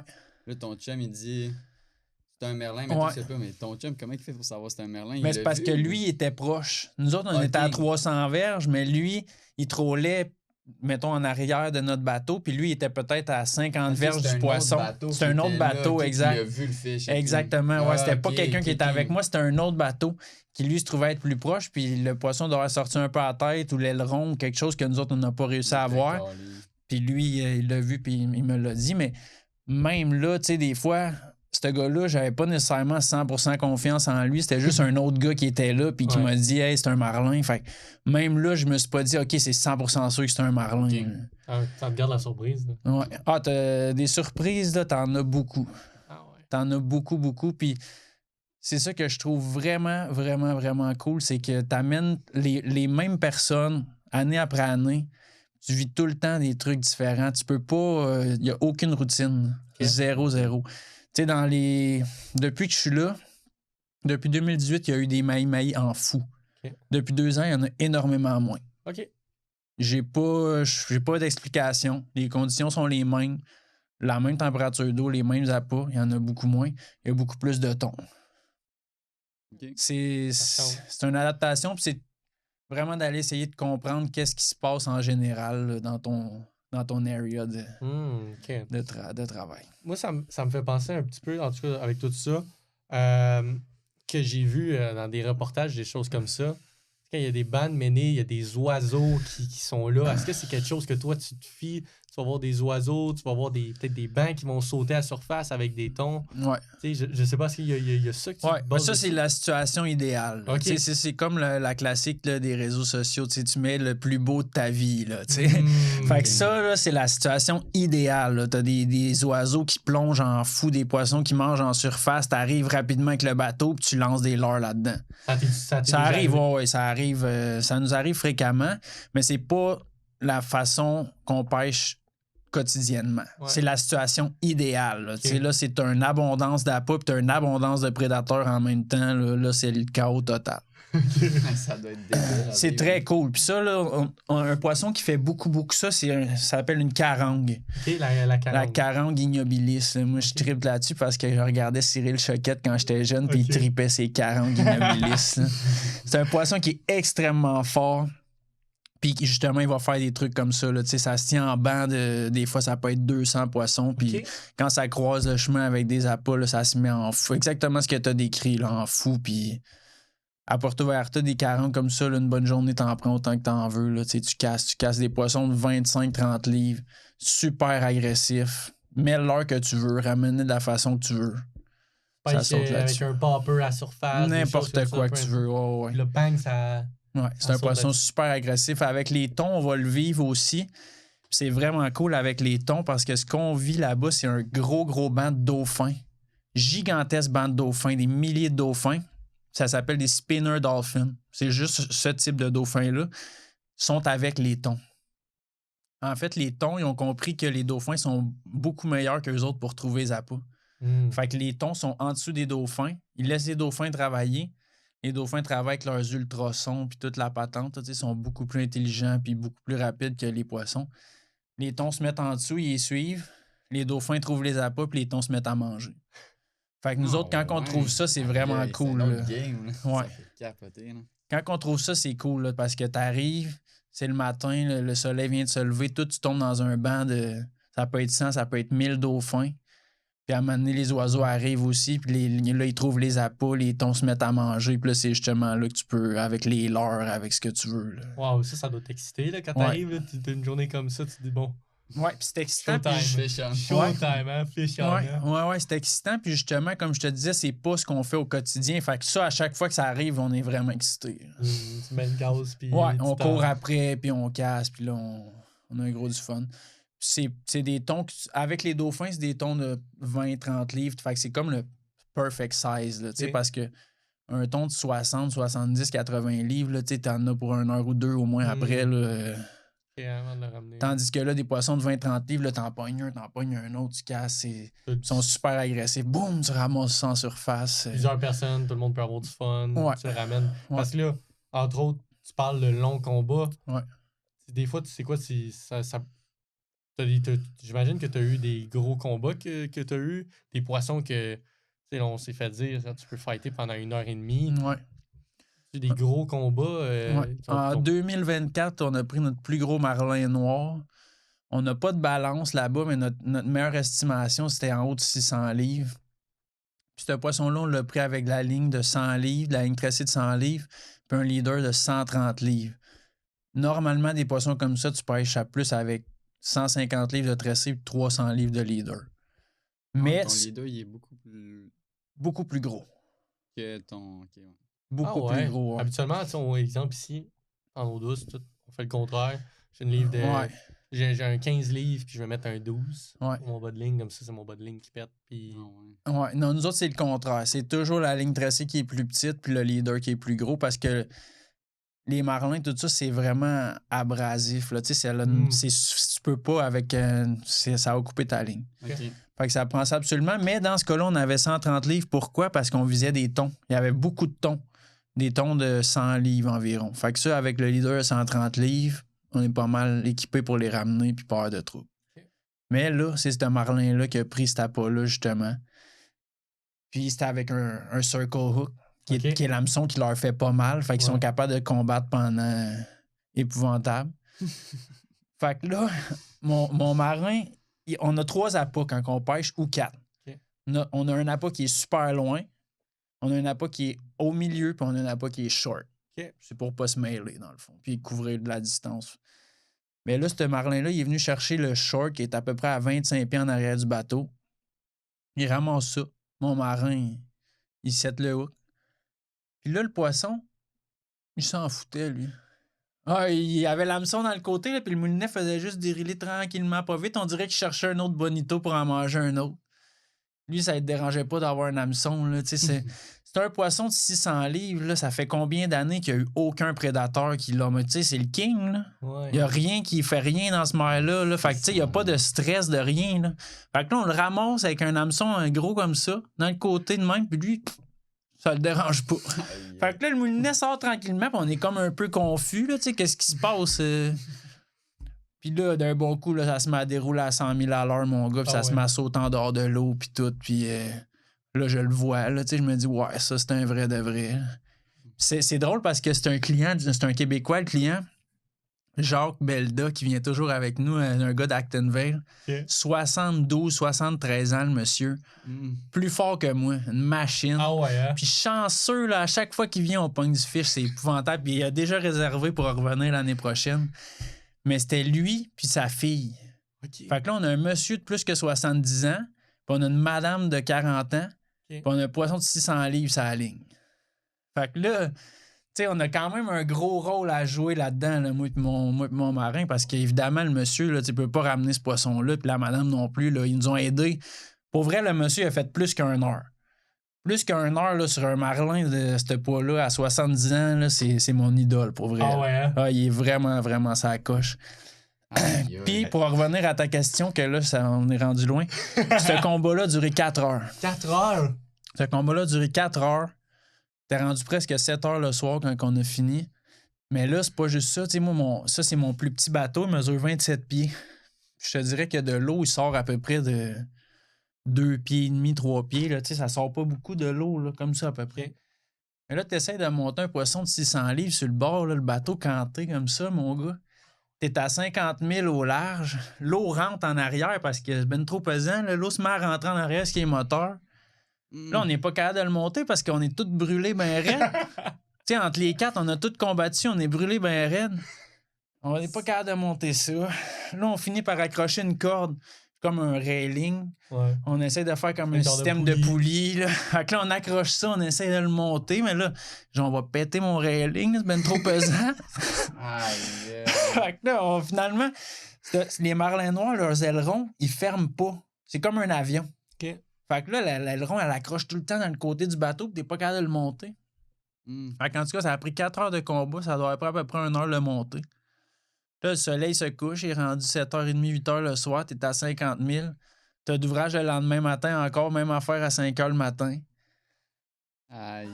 Fait que là, on ramène ça, puis là, ça fait de la viande en maudit, mais nous autres, on était brûlés, là, ça faisait des jours et des jours qu'on n'arrêtait pas. Fait que en chemin, j'appelle mes chums, je leur dis, là, venez-vous-en, OK, faites des filets, puis ramenez ça chez vous, ce poisson-là. Moi, j'en veux pas, je m'en vais me coucher. Simple de même.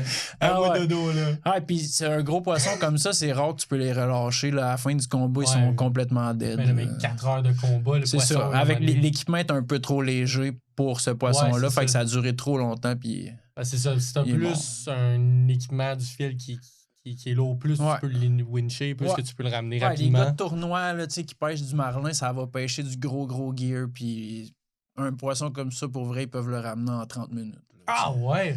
Ouais.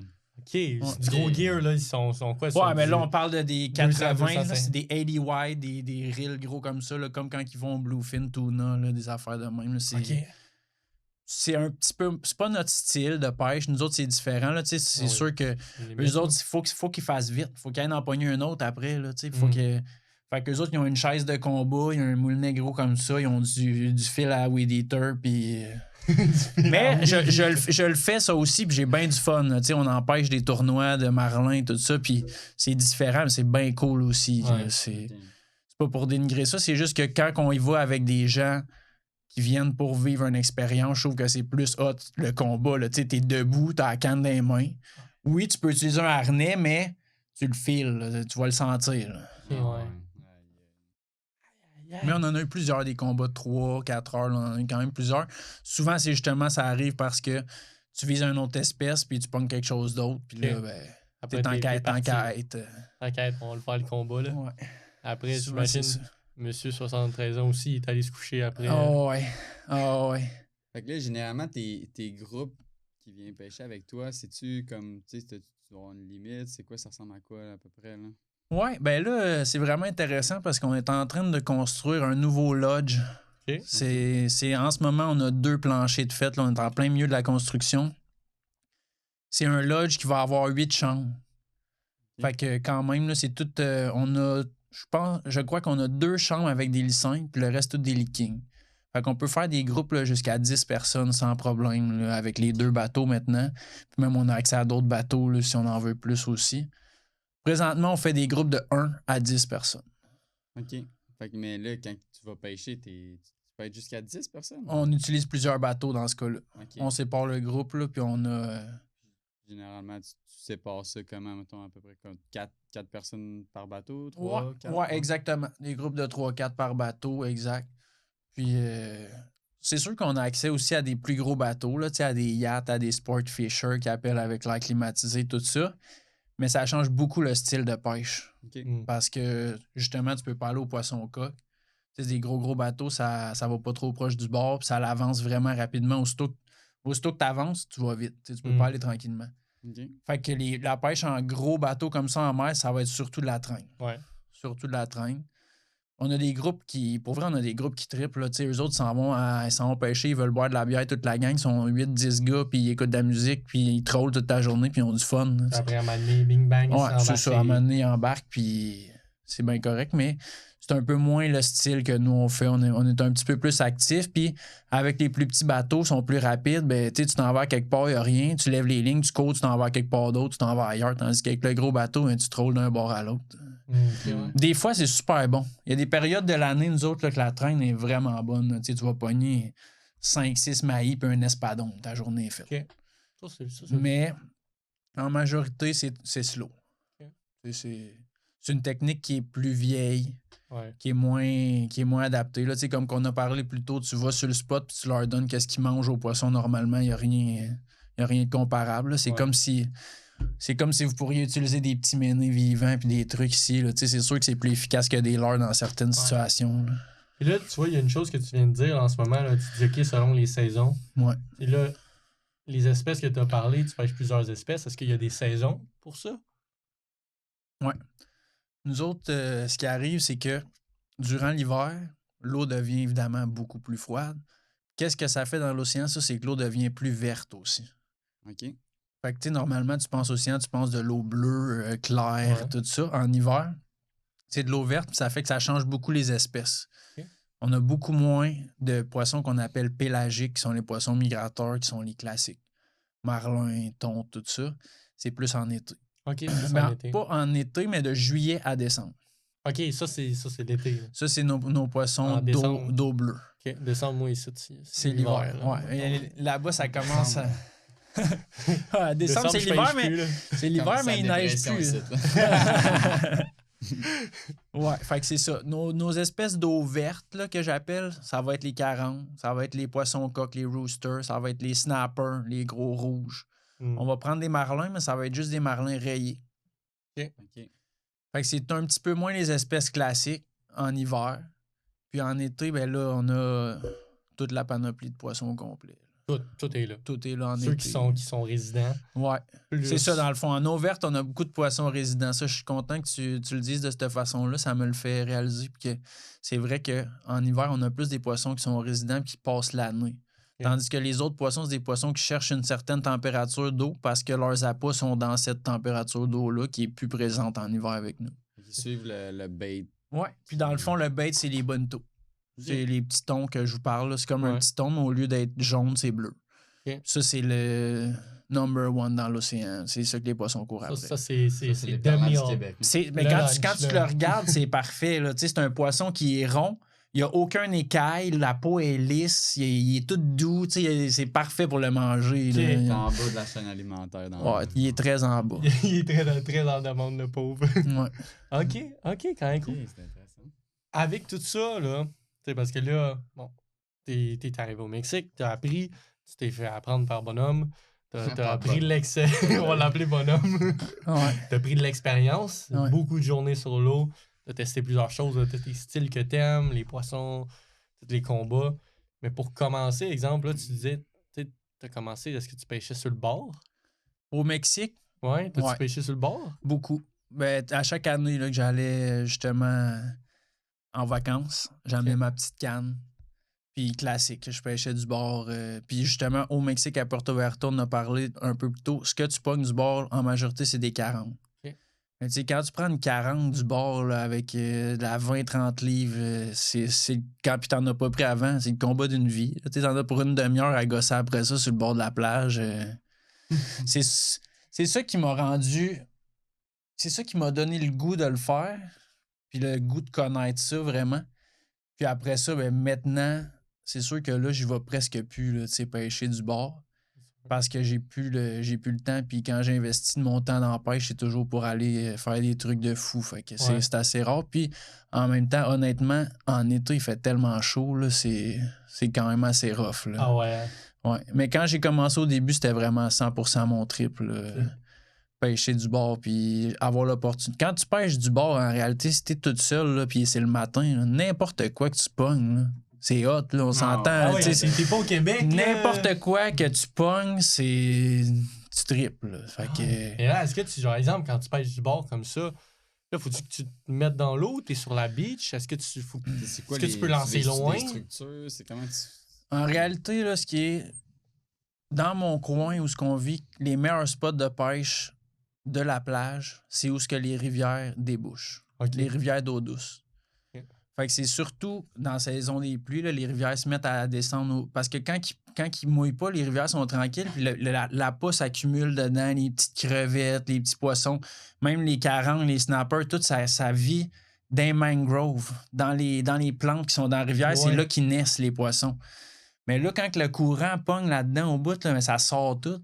Fait que là, les poissons sont en dehors de la bouche de la rivière, puis ils mangent. Fait que là, ça, c'est des snooks, on a des snappers, des carangues, on a des houndfish qui sont le... Je sais pas si vous l'avez déjà vu. C'est comme il y en a qui appellent ça needlefish. C'est un poisson qui est long, avec des dents, comme une bouche de crocodile. Oh, ouais. C'est assez intéressant, ça aussi. On en prend beaucoup. Là. Si vous avez la chance de regarder ça, c'est assez cool, mais...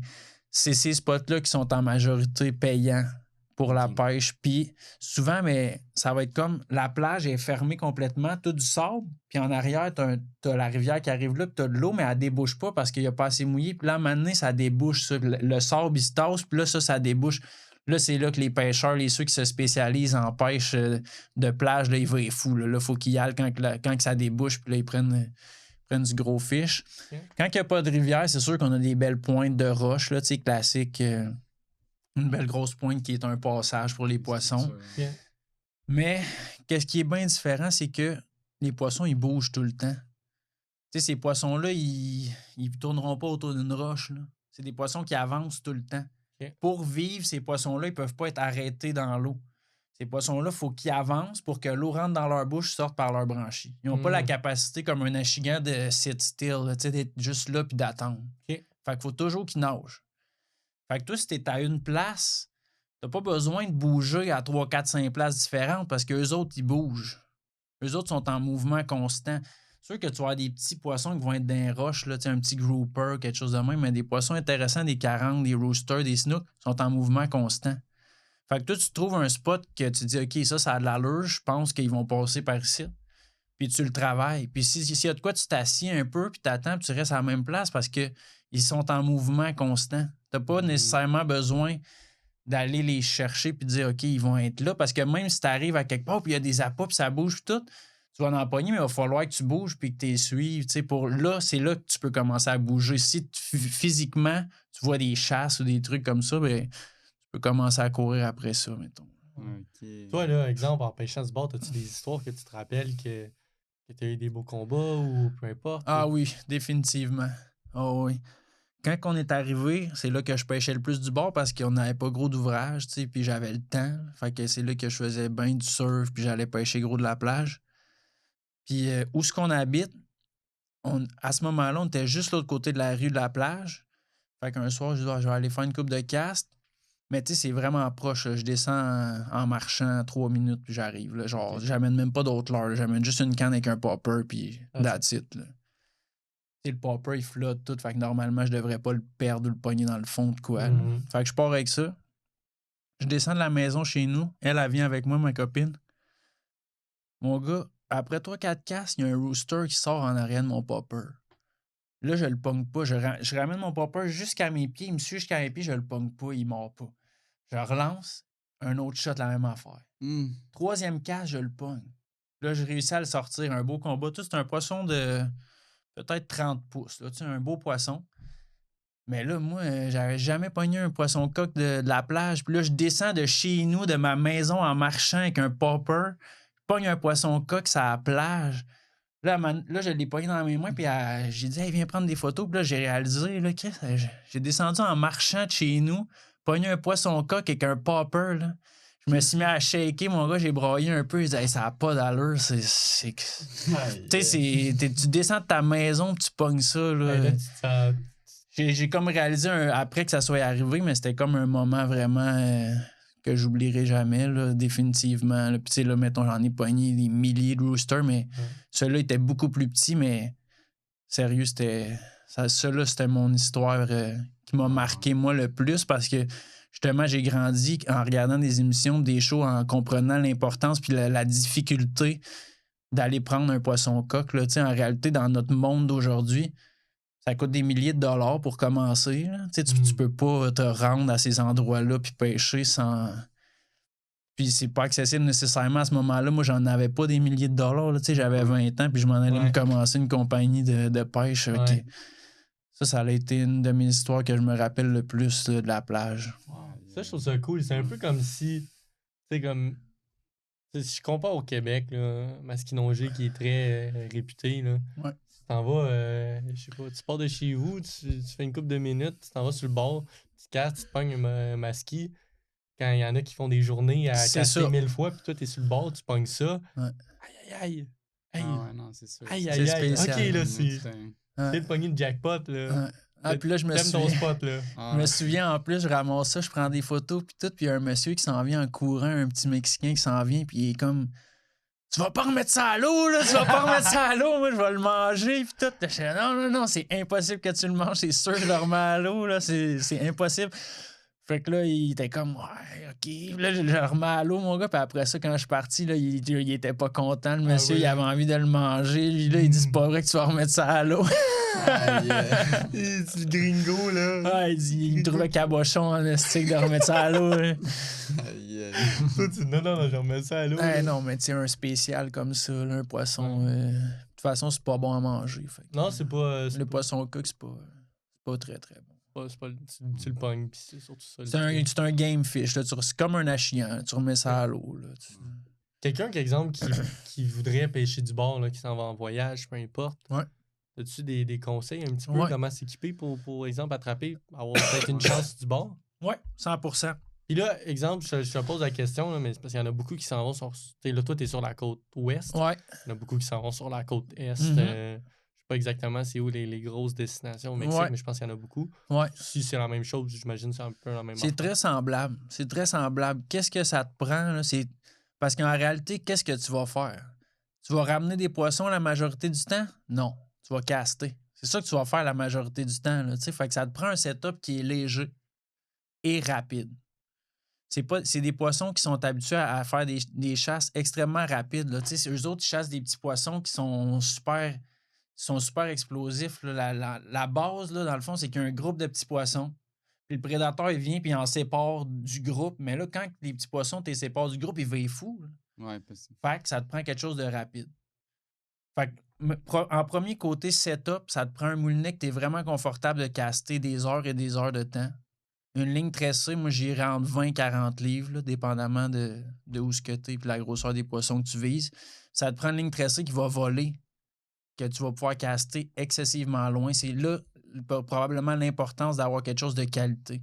Parce que tu veux quelque chose qui est petit, mais qui est résistant en même temps. Là. Là, dans cette situation-là, j'irais avec une ligne tressée vraiment de haute qualité pour que ça vole comme il faut. Une canne de au moins 7 pieds, parce que ça te prend... des fois, nous autres, même, on va jusqu'à 11 pieds. Là, mais quand tu voyages 11 pieds, c'est pas pratique. Là. Exact. Pour le monde qui est peut-être un petit peu moins expérimenté, là, plus que ta canne est longue, plus que ça te permet d'avoir une distance de lancer. Exact. Parce que, ça. Puis après, ton fil tressé, Puis c'est le tresser. d'avoir un qui est de plus qualité. Quelque chose ça te que tu es permet- capable de caster le plus loin que tu peux. Parce que quand tu es sur la plage, là, tu regardes au loin, ça a l'air proche, là, mais tu fais ton premier cast, tu te dis, ouais, ça a pas été. Ça me prendrait plus de distance. Ah là, tu sais. ouais, hein? Fait que ça prend ça. Puis vraiment un moulinet qui est guéri pour ramener rapidement parce que sinon, tu vas te fatiguer épouvantablement parce que tu vas être Ouais. obligé de. Fait que là, c'est quoi ça? C'est une question de ratio que Oui, c'est une question de ratio, mais pour vrai, là, pour garder ça simple, là, des moulinets qui sont excessivement bons, là, que moi j'achèterais si j'irais là, un Daiwa BG 5000, tu te trompes pas. C'est pas trop cher, c'est rapide, c'est fort, ça va te toffer longtemps. Ok. Aussi simple que ça, là, tu sais. Il y a bien d'autres moulinets aussi, mais peu importe la marque que les gens vont acheter, allez dans le plus rapide. Si vous allez en mer, ça prend quelque chose de rapide. Et là, j'ai une petite question pour toi. Là, tu parles de ce moulinet-là. Est-ce que c'est un moulinet qui est fait pour la mer? Ouais. OK, pour la mer. Ouais. Après, est-ce que faut que tu l'entretiennes de certaines façons? Est-ce qu'il faut que tu le rinces tout? C'est un moulinet que tu vas rincer à l'eau douce à la fin de ta journée d'attitude. C'est vraiment tough. Là. C'est pour ça que je le conseille aux gens. C'est pas nécessairement c'est pas la Ferrari, mais c'est le Toyota. Tu comprends? C'est tough, là. Tu comprends? Le Mais c'est taco, parce que, là. pour vrai, c'est pas nécessaire de prendre un moulinet à 1000$. Là. Ok. Tu sais, ce moulinet-là, il va te revenir à 200$, 300$. Puis si tu vas en voyage une fois par année, tu vas l'avoir toute ta vie. Mhm. C'est ça la couche. Fait que ça prend un moulinet rapide, la ligne tressée qui est de qualité, la canne le plus long possible. C'est sûr que c'est idole quand tu voyages là, d'amener quelque chose de super long, mais le plus long possible. Puis l'idée que je rappelle toujours à mes gens, vous irez jamais trop vite. Ah ouais. Vous allez Tant tout que le temps ça. aller trop lent. Comme tu as dit, là, Vous allez toujours aller trop lent. Tu casses, tu ramènes le plus vite possible. ça amène comme La si ton l'air vitesse. était... T'as lancé, puis là, ça s'est pogné dans tes Exactement, hameçons, ça là, s'est- puis que là, tu le sais que ton popper ou ton... Il sert à Chapeau, rien, peu là, tu le importe. ramènes. Il est là, il sert à rien, là, tu le ramènes, là, Comme ah ouais, ça. là, je suis à tournoi, là, ça revient vite, Ça là, puis ça presse. repart, là. Ok, C'est ok. ça, de la bonne vitesse. Puis si vous n'avez pas de vitesse, si vous avez un leurre qui est plus type, je sais pas, un jerkbait, quelque chose comme ça, beaucoup de mouvement. Beaucoup de mouvement. Là. Tu sais, que ça Intense, soit drastique, là, que ça soit comme un appât qui s'est fait mordre, mettons, puis qui il capote. Ok. Fait que ça, c'est probablement ce que j'aimerais le plus mentionner, le meilleur truc, là, une bonne vitesse. Ok. Puis c'est quoi le but? C'est de couvrir le plus de distance possible. C'est des poissons qui sont agressifs. Là. C'est pas nécessairement d'être à la même place puis d'essayer 15 leurres différents puis de faire des petits casses puis d'être finesse. Là. C'est pas ça, le concept. Le concept, c'est couvre la distance. Trouve un leurre qui fonctionne puis couvre la distance. Casse le plus loin que tu peux, le plus que tu peux. Ok. Moi, quand je vais à la pêche au poisson coq, quand je vais à la pêche à 40, je mets mon leurre le matin et c'est très, très rare que je vais le changer. Pourquoi? Parce qu'on ne le présente pas au même poisson. C'est pas le même poisson toute la journée. Là, c'est toujours des poissons différents. Fait que c'est pas nécessairement le même concept de changer toujours parce que la présentation, c'est à un autre poisson, un autre poisson, un autre poisson. Ça me donne envie d'aller m'essayer là après, j'imagine. Bon, là, après, il faut que tu tombes sur un spot de... T'es sur une embouchure de rivière. C'est sûr que c'est un petit peu compliqué parce que faut vraiment que tu fasses tes études. Là, tu sais. Ok. Faut que tu fasses tes études un peu. Maintenant, on est dans un monde où on est assez chanceux pour que la majorité du temps, il y a quand même des guides, il y a des trucs, là, même à partir de la plage. Fait que c'est sûr que là, tu peux t'aider. Mais ce que je recommanderais pas, c'est, tu sais, mettons, là, t'as une grande plage, là, tu sais, une plage à perte de vue, là. Ouais. Mais juste te mettre dans le milieu de la plage puis caster, là, si tu vois rien en particulier, ça va être tough, là, tu sais. Ah ouais, Tu comprends? hein? C'est le même, on revient au même concept de tantôt, c'est comme un désert. Ok. Tu sais, c'est juste du sable, puis il n'y a pas rien, il n'y a pas de roche, il n'y a pas rien, puis tu vois pas d'oiseaux, tu vois pas d'appât. Perds pas de ton temps, cherche un autre endroit. Ok. Cherche un autre endroit, puis c'est aussi simple que ça. Là. Tu sais, c'est vraiment visuel la majorité du temps, cette pêche-là. Si tu vois absolument rien, au moins arrange-toi pour avoir un certain type de structure à travailler. Ok, ça, c'est ça qui est important. Là. Ouais. Ça reste comme dans un plan d'eau au Québec, là, si t'es, je sais pas, sur un genre de flat, là, puis il n'y a aucune structure, puis ça descend pas slow. C'est ça, C'est exactement. pas le meilleur spot. Là, Exact. on Tu vas s'entend, là. chercher des structures, tu vas chercher de quoi, là? Des drops, des ça. Ouais. Ah ouais. Mais là, dans la mer, j'imagine, c'est ça. C'est, comme tu parles, là, il y a combien de pieds là-dedans? Là, ça doit être, C'est un gros terrain de jeu. Fait que Ouais. c'est pour ça l'importance, je reviens à l'importance d'être au bon endroit au bon moment. Hmm. Puis c'est ça ça prend du temps. Ouais. Tu sais, tu peux pas être au bon endroit au bon à moins que tu sois chanceux, là. Ouais. Mais à part ça, c'est du temps puis de l'apprentissage. C'est ça qui fait que c'est probablement un petit peu plus compliqué parce que faut que tu apprennes ça. Puis cet apprentissage-là se fait au cours de plusieurs années parce que t'as pas 1 million d'opportunités. Tu Ouais. as juste certaines opportunités à certains moments. Puis là, il faut que tu ailles chercher tes infos à partir de ça. Puis que. Ouais. Il y a Ouais, beaucoup d'éléments qui vont tout le temps changer un petit peu. C'est ça qui fait Ouais. aussi qui change les cartes, qui mélange les cartes. Que faut que tu comprennes les patterns à travers ça. Ouais. Là, on a parlé un petit peu de pêche sur le bord, de toi qui pêche en mer. Est-ce que tu as déjà essayé de la pêche en lac? Tu sais, moi, je t'en ai parlé vite, là. Ouais. Tu sais, moi, j'adore ça, la pêche d'eau douce aussi. Ouais. T'en as-tu fait, exemple? Y en a-tu au Mexique? Ah oui, j'adore la pêche d'eau douce aussi. Là, et puis probablement même plus qu'avant. ouais. Pourquoi? Plus qu'avant. Mais pourquoi? Parce que tu ramasses un petit bait caster, tu ramasses un petit moulinet, puis tu flippes ça toute la journée, mon gars, puis t'es pas fatigué. Ouais, là. parce que c'est moins Puis épuisant. il n'y a là. pas de vagues, puis t'es pas plein d'eau salée, puis c'est l'intensité est moins. Mais par contre, quand tu as un petit quelque chose qui se passe, vu que tout est tellement relax, ça devient aussi intense. Fait que moi, je trippe définitivement sur l'eau douce, mais probablement pour des raisons différentes des autres, parce que moi, je trouve que ça me fait une petite journée relax. Là. Ouais. Tu sais, même si pour certains, c'est quand même une grosse journée, comme je te dis, le bateau bouge pas, le lac est calme, tu as des petits équipements dans les mains, tu te fatigues pas. Tu pognes un poisson, tu ramènes ça en 1 minute, c'est maximum. Puis là, c'est quel genre de poisson que tu peux t'attendre à attraper là-bas? Puis c'est des gros lacs, des rivières? Est-ce que c'est comme... Nous autres, les plans d'eau qu'on pêche, les plans d'eau douce, c'est des réservoirs. OK. C'est tous des réservoirs parce que c'est un... Où ce qu'on vit, il ne mouille pas pendant 9 mois. Il ne mouille pas du tout. Fait que c'est vraiment important pour les gens de stocker l'eau, puis après ça, cette eau-là, ça en va dans les champs, puis tout. Mais ils ont mis du bass là-dedans. C'est de la chigan grande bouche. OK. Puis il y a des endroits qui sont plus accessibles. Il y en a quand même, il y a plusieurs. Tu peux prendre plusieurs basses, mais tu vas prendre du 2-3 livres. Mais on a trouvé des endroits qui sont à 4-5 heures plus loin dans le désert, qui sont inaccessibles presque. Là. Puis là, on a trouvé du méga bass. Là, du très, très, très gros bass. J'ai pêché toute ma vie au Québec. J'ai toujours aimé ça pêcher en eau douce, mais j'ai jamais aimé ça autant que là-bas. T'es dans le plein milieu du désert au Mexique et t'es tout seul sur le lac ou ben non, il y a un autre bateau. Puis la seule affaire qu'on casse, c'est des saraspos. Des saraspos. C'est un leurre vraiment classique. Là. Je suis sûr qu'il y a beaucoup de vos auditeurs qui le connaissent. C'est un saraspo, c'est un espèce de petit ballon de football. Là. OK. Ça a une forme un peu drôle. C'est un leurre que tu lances, tu ramènes en surface avec une technique walk the dog. Fait que dans le fond, tu le fais, ça en va d'un bord l'autre bord, d'un bord l'autre bord. T'as des poissons là-bas. Mon plus gros poisson que j'ai pris là-bas pesait 11,22 livres. Fait que ça a la bouche de même. Fait qu'une Gigantesque. une grande bouche, 11 points. 11,22 livres pesés, toutes les vidéos, toute la patente. Puis on est juste moi puis mon chum. Il est 6h30 le matin. C'est calme, mon gars, il n'y a rien qui se passe. Puis t'as juste ton petit leurre. Ting, ting, ting, ting. Poum, ça sort ça. Là, elle sort, puis elle fait un saut, mon gars, puis il voit la bédaine. Demain, qu'est-ce que c'est ça? Ramène ça.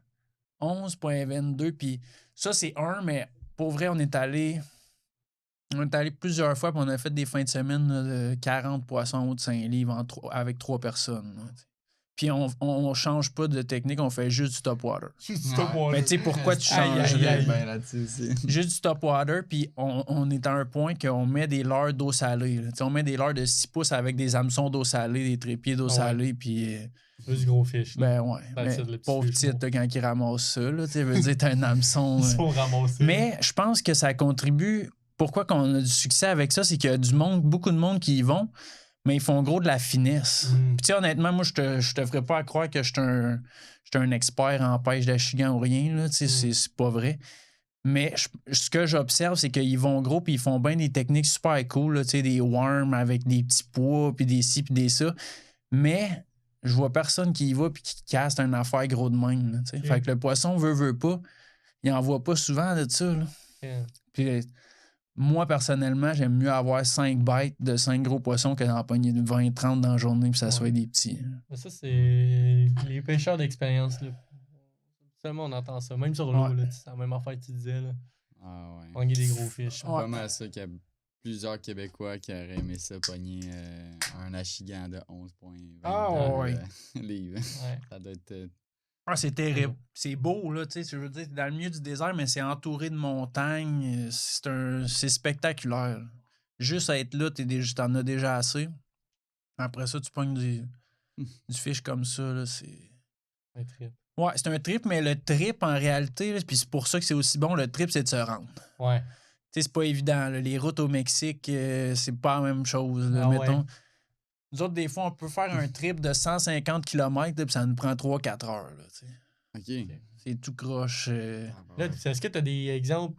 T'es là, t'es en truck avec. Tu sais, parce que là, t'as 9 mois qu'il pleut pas. Ouais. Avec comme des entrées d'air, là, hautes. Parce que, tu sais, j'ai vu ça, je suis allé au Costa Rica. Ah, je Puis sais de quoi tu les parles. trucks, ils ont des entrées d'air. Comme entre passer autres, dans la rivière. Ouais, puis- passer dans la rivière, puis parce que c'est tellement poussiéreux, tout, qu'ils ont besoin. Non, moi, j'ai un bon vieux pick-up. Un J'ai un bon bon vieux vieux pick-up. Silverado. Ah Puis, ouais, hein? ouais, j'ai ramassé ça au Québec. D'ailleurs, on a descendu ça du Québec jusqu'à là-bas. Mais non, c'est compliqué d'accès un peu. Puis, tu sais, t'es comme en dehors de la zone touristique beaucoup. Là, Tu sais, là t'es vraiment au Mexique. Là, Ok. Tu sais, c'est différent un peu. C'est pas dangereux, là, rien de ça. On a souvent la conception que c'est dangereux.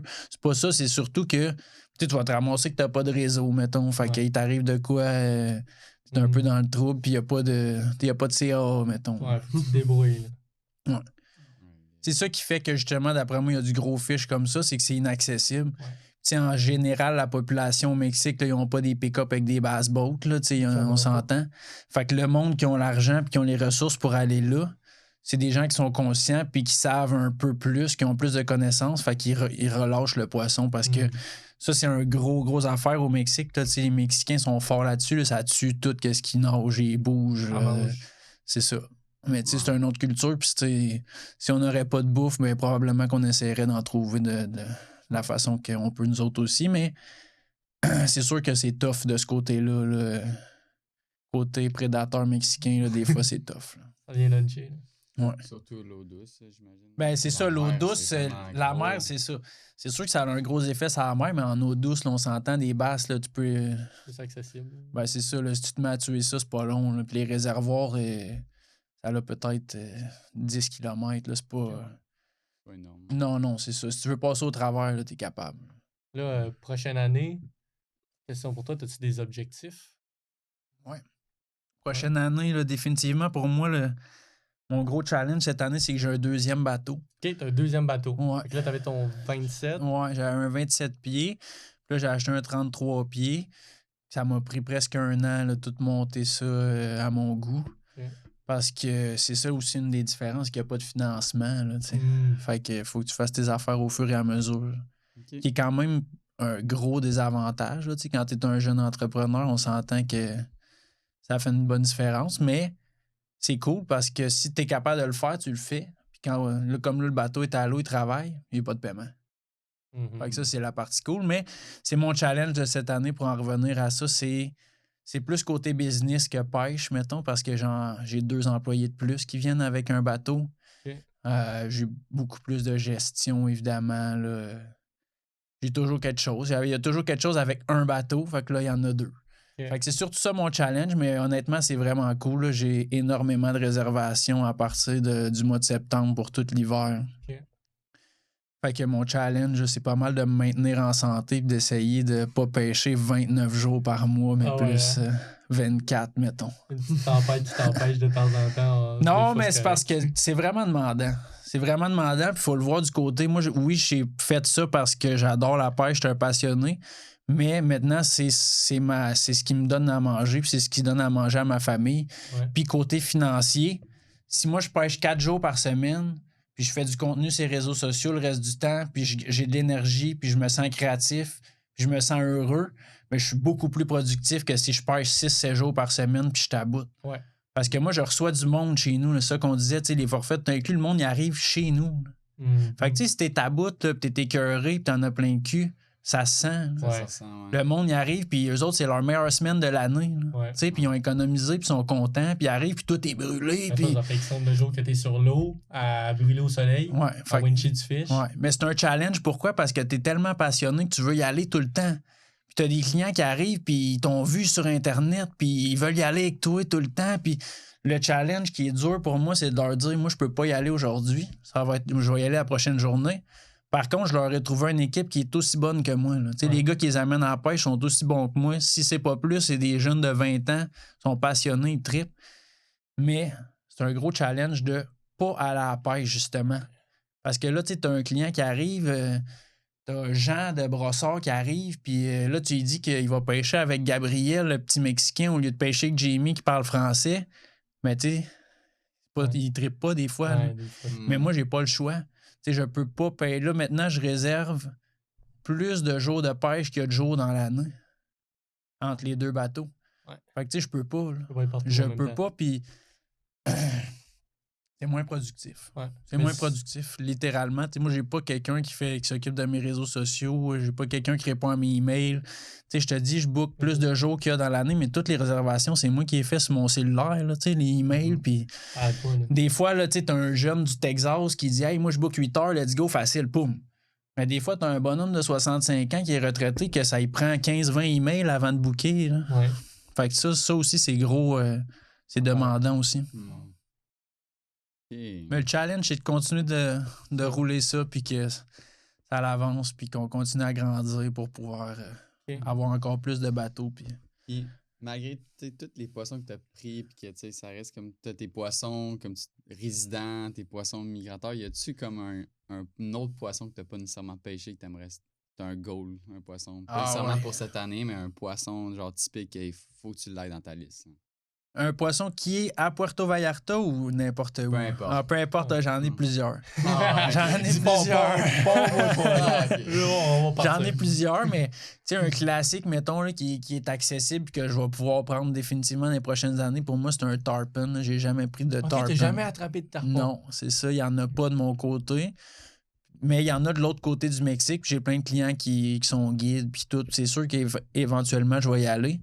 Puis je suis allé cet hiver en Floride. J'ai pêché 2 semaines. Puis on pêchait pour d'autres choses. Puis on revient un après-midi. Puis les gars lavent le bateau. Puis tout. Puis eux autres, ils mettent comme un espèce de réservoir de plastique. Puis ils mettent leurs appâts qu'ils ont pas utilisés dans ça la nuit pour pouvoir les utiliser le lendemain. Fait que là, on lave le bateau tout. Je me reviens de bord, il y a un tarpon à peu près 3 pieds qui tourne autour de ça. Tu sais, là, il sent comme la vibration des appâts puis tout. Et là, je ramasse un appât, j'y lance, puis j'ai une vidéo. Là. J'y lance, puis il le ramasse. Mon gars, boum! Puis là, je le fais, puis il fait 2-3 sauts, puis je le perds. Oh non! Oh je my l'ai God. perdu. Oh my Mais God. je trouve ça, à ce point-là, je trouve ça cool parce que dans le fond, tu sais, je vais y retourner, puis je vais en prendre. Puis ça fait juste rajouter à l'histoire. Mais un tarpon, c'est comme mon poisson vraiment accessible que j'aimerais vraiment ça prendre.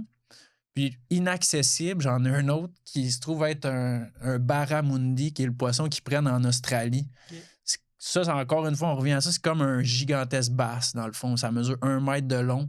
C'est dans l'eau douce et salée, dans l'eau brackish water entre les deux. Puis tu peux pêcher ça avec des petits leurres, des petits baitcasters, des trucs comme ça, Ok. mais c'est un poisson très, très intéressant. Si vous n'avez pas checké ce poisson-là, jamais, là, allez regarder ça. C'est la version gigantesque d'un achigan.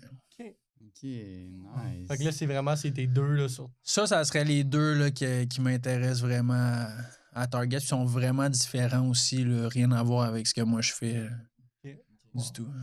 Puis pour le monde qui veulent te suivre, qui veulent suivre ta page, Bon, tes résultats de booker, pêche, te peu poser des importe, questions, c'est quoi quoi, que ils te rejoignent sur quoi, sur quel plan, tu sais, Ouais, c'est vraiment facile. On est partout.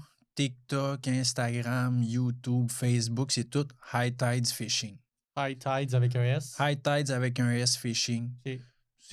On est sur toutes les plateformes avec le même nom. Ok. Puis même chose, si les gens ont des questions sur n'importe quelle plateforme, ils nous envoient un message, c'est moi qui réponds à 100% du temps. Super accessible. J'imagine des fois, ça prend un petit peu de temps parce que c'est la pêche. Dans le jour, c'est sûr que je réponds pas. C'est très rare, là, mais là, je suis rapide. Là, je comprends l'importance de répondre rapidement. Puis justement, là, j'en ai eu des fois, tu sais, t'es à la pêche, puis le gars, il arrive, veut booker le lendemain. Mais tu sais, c'est important pour moi, pareil, là, tu sais, mais c'est un voyage au complet, fait que on est rapide, ces réponses. Ok. On est rapide, puis on est constant aussi. Là, on a toujours du contenu quasiment tous les jours. Là, on a du contenu sur toutes les plateformes. Méchant trip. En tout cas, merci d'être venu ici, d'avoir jasé, d'avoir partagé tes histoires. Moi, j'ai trouvé ça extrêmement intéressant. Ça me donne envie d'aller J'ai pêcher. l'impression au qu'on Mexique. aurait pu en parler Ah genre, ouais. pendant genre, toute la soirée. Ouais. Ah ouais. vraiment. L'histoire, tout ce que t'as, là, on essaie de garder ça dans un certain time frame, mais juste là, t'avoir su, puis tu sais, la passion que t'as, puis que tu continues d'avoir, c'est inspirant avec l'histoire que t'as, que tu t'es pitché là-dedans. Là, ta famille a embarqué, tout, t'as trippé, puis là, tu continues, puis tu grossis là-dedans. Moi, je trouve ça très, très inspirant. Ouais, vraiment. Oui. Vraiment inspirant. Non, c'est vraiment gentil. Merci à vous deux. Ça a été vraiment une belle expérience pour moi aussi. Puis, Incroyable. j'étais un fan de podcast, puis maintenant j'étais un participant. Fait que je vous remercie énormément. Fait que là, on finit tout le temps avec une chose. Ouais. Mais nous autres, on dit tout le temps à la fin de nos épisodes, pas de poisson, boisson. Fait que on va y aller avec pas de poisson, boisson. Yes, sir. Cheers. Let's go.